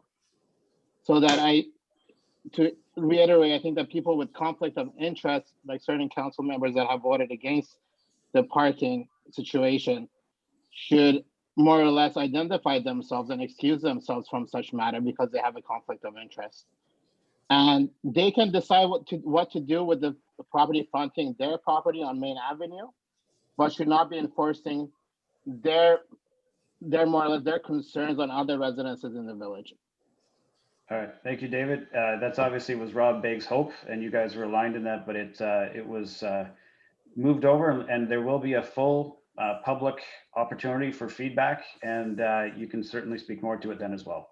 Don Babin. Oh, sorry, Bruce Drake. Did you want to respond to one of the residents? Yeah, two quick points. One, I wanted to say that, as I said, when Rob brought that forward, I think there are some good elements there. It's just very difficult on such a complex topic to nail it down in one motion. I would have given him a award of some type if he'd managed it, but the mere fact that it wasn't passed there doesn't mean there aren't some very good ideas, I think, to be considered as we try to find a reasonable accommodation for the various views we're hearing. And secondly, I'd like to say, whatever other disagreements we may have, I've never seen you exhibiting any bias in terms of the openness or engagement of the residents. So, Dave, I agree with you on many items, but on that one, I haven't witnessed it myself. Thanks. Don Babineau. Hi there. I'm struggling with understanding the conflict of interest. Effectively, the vote that went down this evening, as you said, has killed the sale of road ends. Is it up to the councillors that have in the past declared a conflict of interest to decide that tonight they're not in the conflict of interest and in fact have killed the sale of road ends by voting? Council and staff are out. A better way to explain it is only a councillor can decide if they are in conflict or not, and only residents, 10 residents are required to strike a petition to challenge that councillor, as is being done in North Vancouver and in Vancouver. So it's actually up to residents to challenge a conflict. Councillors are responsible themselves for their own judgment. Okay, I have a second question. Encroachments. I brought this up probably 4 times in various council meetings, and I'm going to ask a specific question, and I'd like at some point to get a specific answer. In the past, when I brought up encroachments, it's been rebutted by saying that council, our staff is overworked, and so they're not going to be looking at a wholesale study on all of the encroachments that have existed in the village going back to the beginning of time. So I have asked in 3 previous occasions, what about the most recent that I'm aware of anyhow, which is the Turtle Head, those 2 houses that burnt and got rebuilt. And I understand that one of them has a driveway that is now encroaching on a road end. And so is it not fair for us to ask and to receive an answer on that specific piece of property as to what has the village got in place, so that if we ever want to claw back that encroachment, that we have the ability to do so?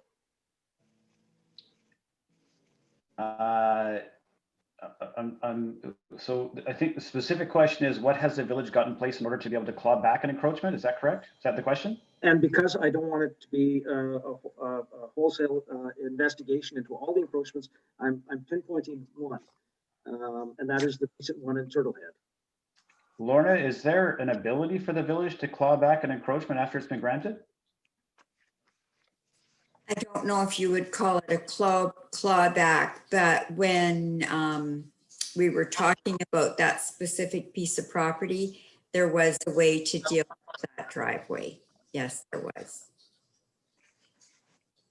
Okay, so Don, is that what you're looking for? No, that is not a specific answer. But to deal with it, I deal with it in what way? I don't understand what that means. Because at some point in time, perhaps road ends may come back on the agenda, and if I just want to know if we're limited by the agreements that we have in place on these encroachments, and also when we have these encroachments, some of which in the village are significant, are we getting any additional revenue from the use of that land that these people have encroached upon? So I would just like to have a better answer than, yeah, we can deal with it. That's not an answer.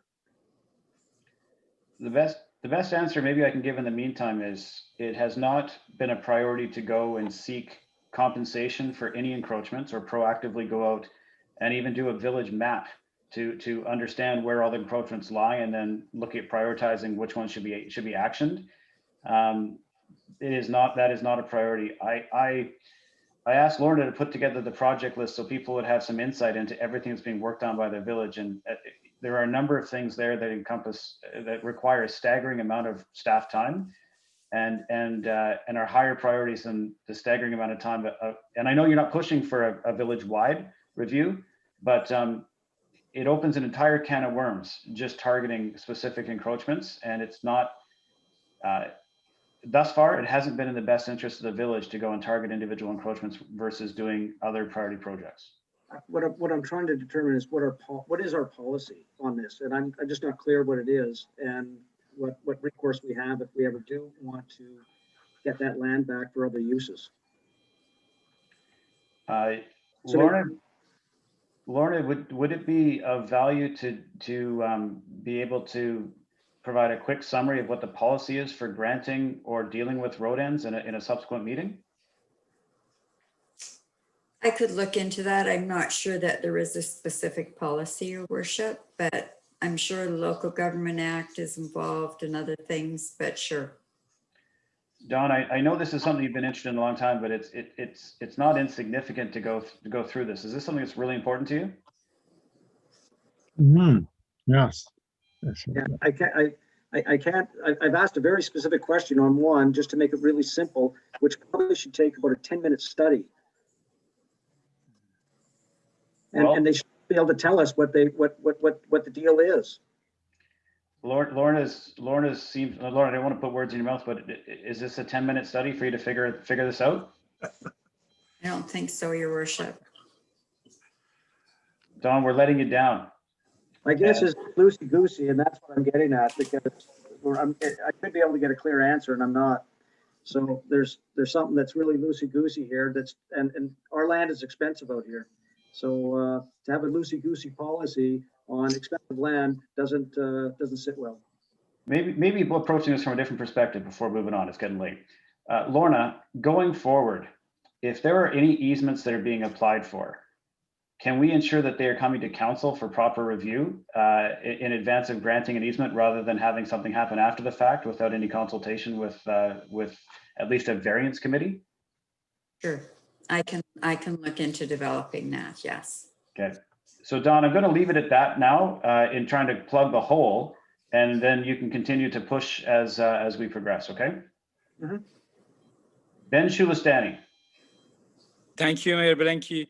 I had a comment about the town hall meetings, and specifically your use of a word with very negative connotation and offensive and perhaps outrageous.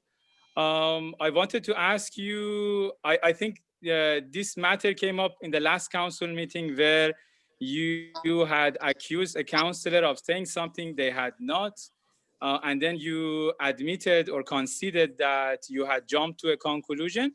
I wanted to ask you and perhaps others, if they happen to come into this situation, not to jump into conclusions, not to act either with conscious or unconscious bias before somebody speaks, to presume that they are going to talk about something, and especially when such a thing is actually demonstrably false.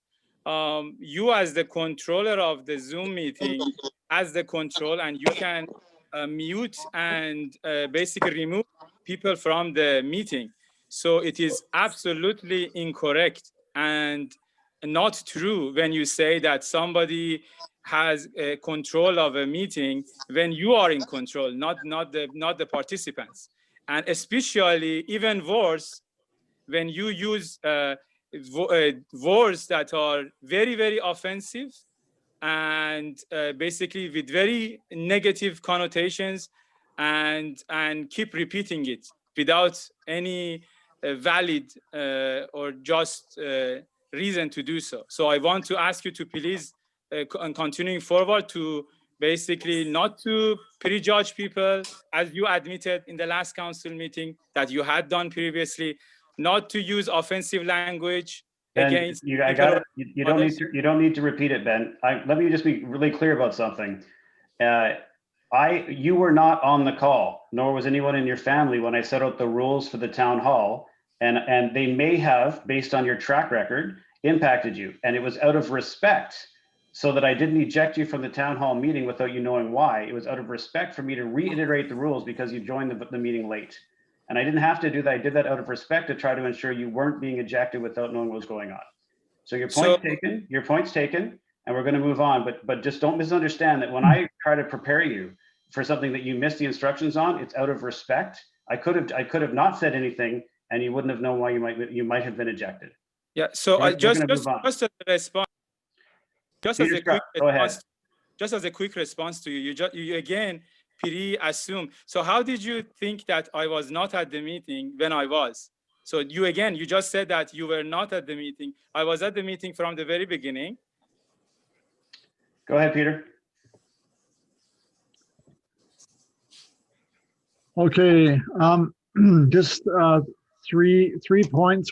First point is that before the public had a chance to respond to Rob Begg's motion, I didn't, or the public speak before you voted on it, but that is for us old timers, I call that the best thing since sliced bread. So that is a very, very great proposal. It's been in the works for quite some time. In my mind, I would have brought it to Lorna myself, but I didn't think it would fly unless there was an actual bylaw to allow it. Second thing is to do with things of the nature of the borrowing money and then paying it back later from waterfront rodents, that general kind of concept. Just because something can be done doesn't mean that villagers want it to be done, because after all, nobody ever talked about how we'd pay it back. My third point is to do with something that I'm proposing that the village consider doing.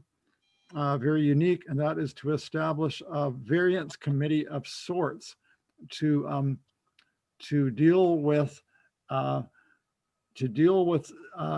staff's incredible power to make decisions with the public like myself having limited recourse.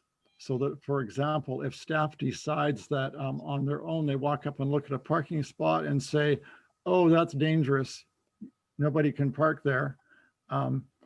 That staff member who said that doesn't live here, goes away, and the residents who are the stakeholders in this community are stuck with that decision. Or the staff member might say, oh, I believe that tree is safe, and walks away, and that's it, we're stuck with it. And other than going to council, which is a waste of their time, and trying to argue for every little power decision that staff makes, that there be established a variance board of some sort, that we can take these carte blanche decisions by staff and challenge them. And no such system exists right now. And I'm hoping that the amount of times that we have bylaws, that one of the statements in the bylaw says at staff's discretion, is just everywhere in our bylaws, and it gives them immense power to make decisions where they feel like, and depowers us citizens who live here and have to live with their decisions every day. So I'm hoping that one day the councillors will contemplate forming a new type of variance board like that, so we can challenge these carte blanche staff decisions. All right, interesting idea, almost like a mediation or an arbitration board, but it's probably, there's lots of reasons why it's not done anywhere else. I can't imagine what that process would look like. The existing process, Peter, is that if there is a concern, council, often myself, is contacted, and then we work to try to find a way to make it work for everybody. And it is a lot of work in council. I believe me, I am constantly being asked to mediate things, but that is the system, I think, as it sits in just about every municipality. Well, we could teach the rest of them how to do it, because it's not that bad an idea to at least consider. Point taken. Carolina, do you want to comment on that? Yeah, I would like to comment on something else. All right, okay. Peter, thanks for your comments. Go ahead, Carolina. Yes. Neil, is there any update from you about Parks' position on the road to connect Faircove? Do we have a position from Parks? Do we have a definite position from Parks? Last agenda, there was a letter from Neil Carley, which is the head of Parks, that stated a whole bunch of different things that needed to be done and this and that. So I would like to hear what's the latest update on that. That's exactly what you've got. So Parks is not involved. Neil Carley's letter indicated why they're not involved. And we all together voted, you voted as well, for the MOU to be written to Port Moody. And that MOU is at the last council, you voted for that. That is absolutely up to the date. Okay, yeah, the MOU has nothing to do with what I'm asking. I'm asking what's Metro's position on that, if they gave you a position. That's Neil Carley's letter is their position. You sent that the moment it came in, and there's nothing new. They're not involved. The MOU is the process now for the North-South Connector. I didn't see that prior to the agenda, so that's why I'm asking. Okay, thank you. All right, guys, seeing nothing else, I got a motion to adjourn. So moved. Rob? Second. Seconded by Lisa. All in favor? Aye. None opposed, motion carried. Another long one, we got through it. Be safe, everybody. Have a great night. Thank you, everybody. Good Good night. Thank you. Good night.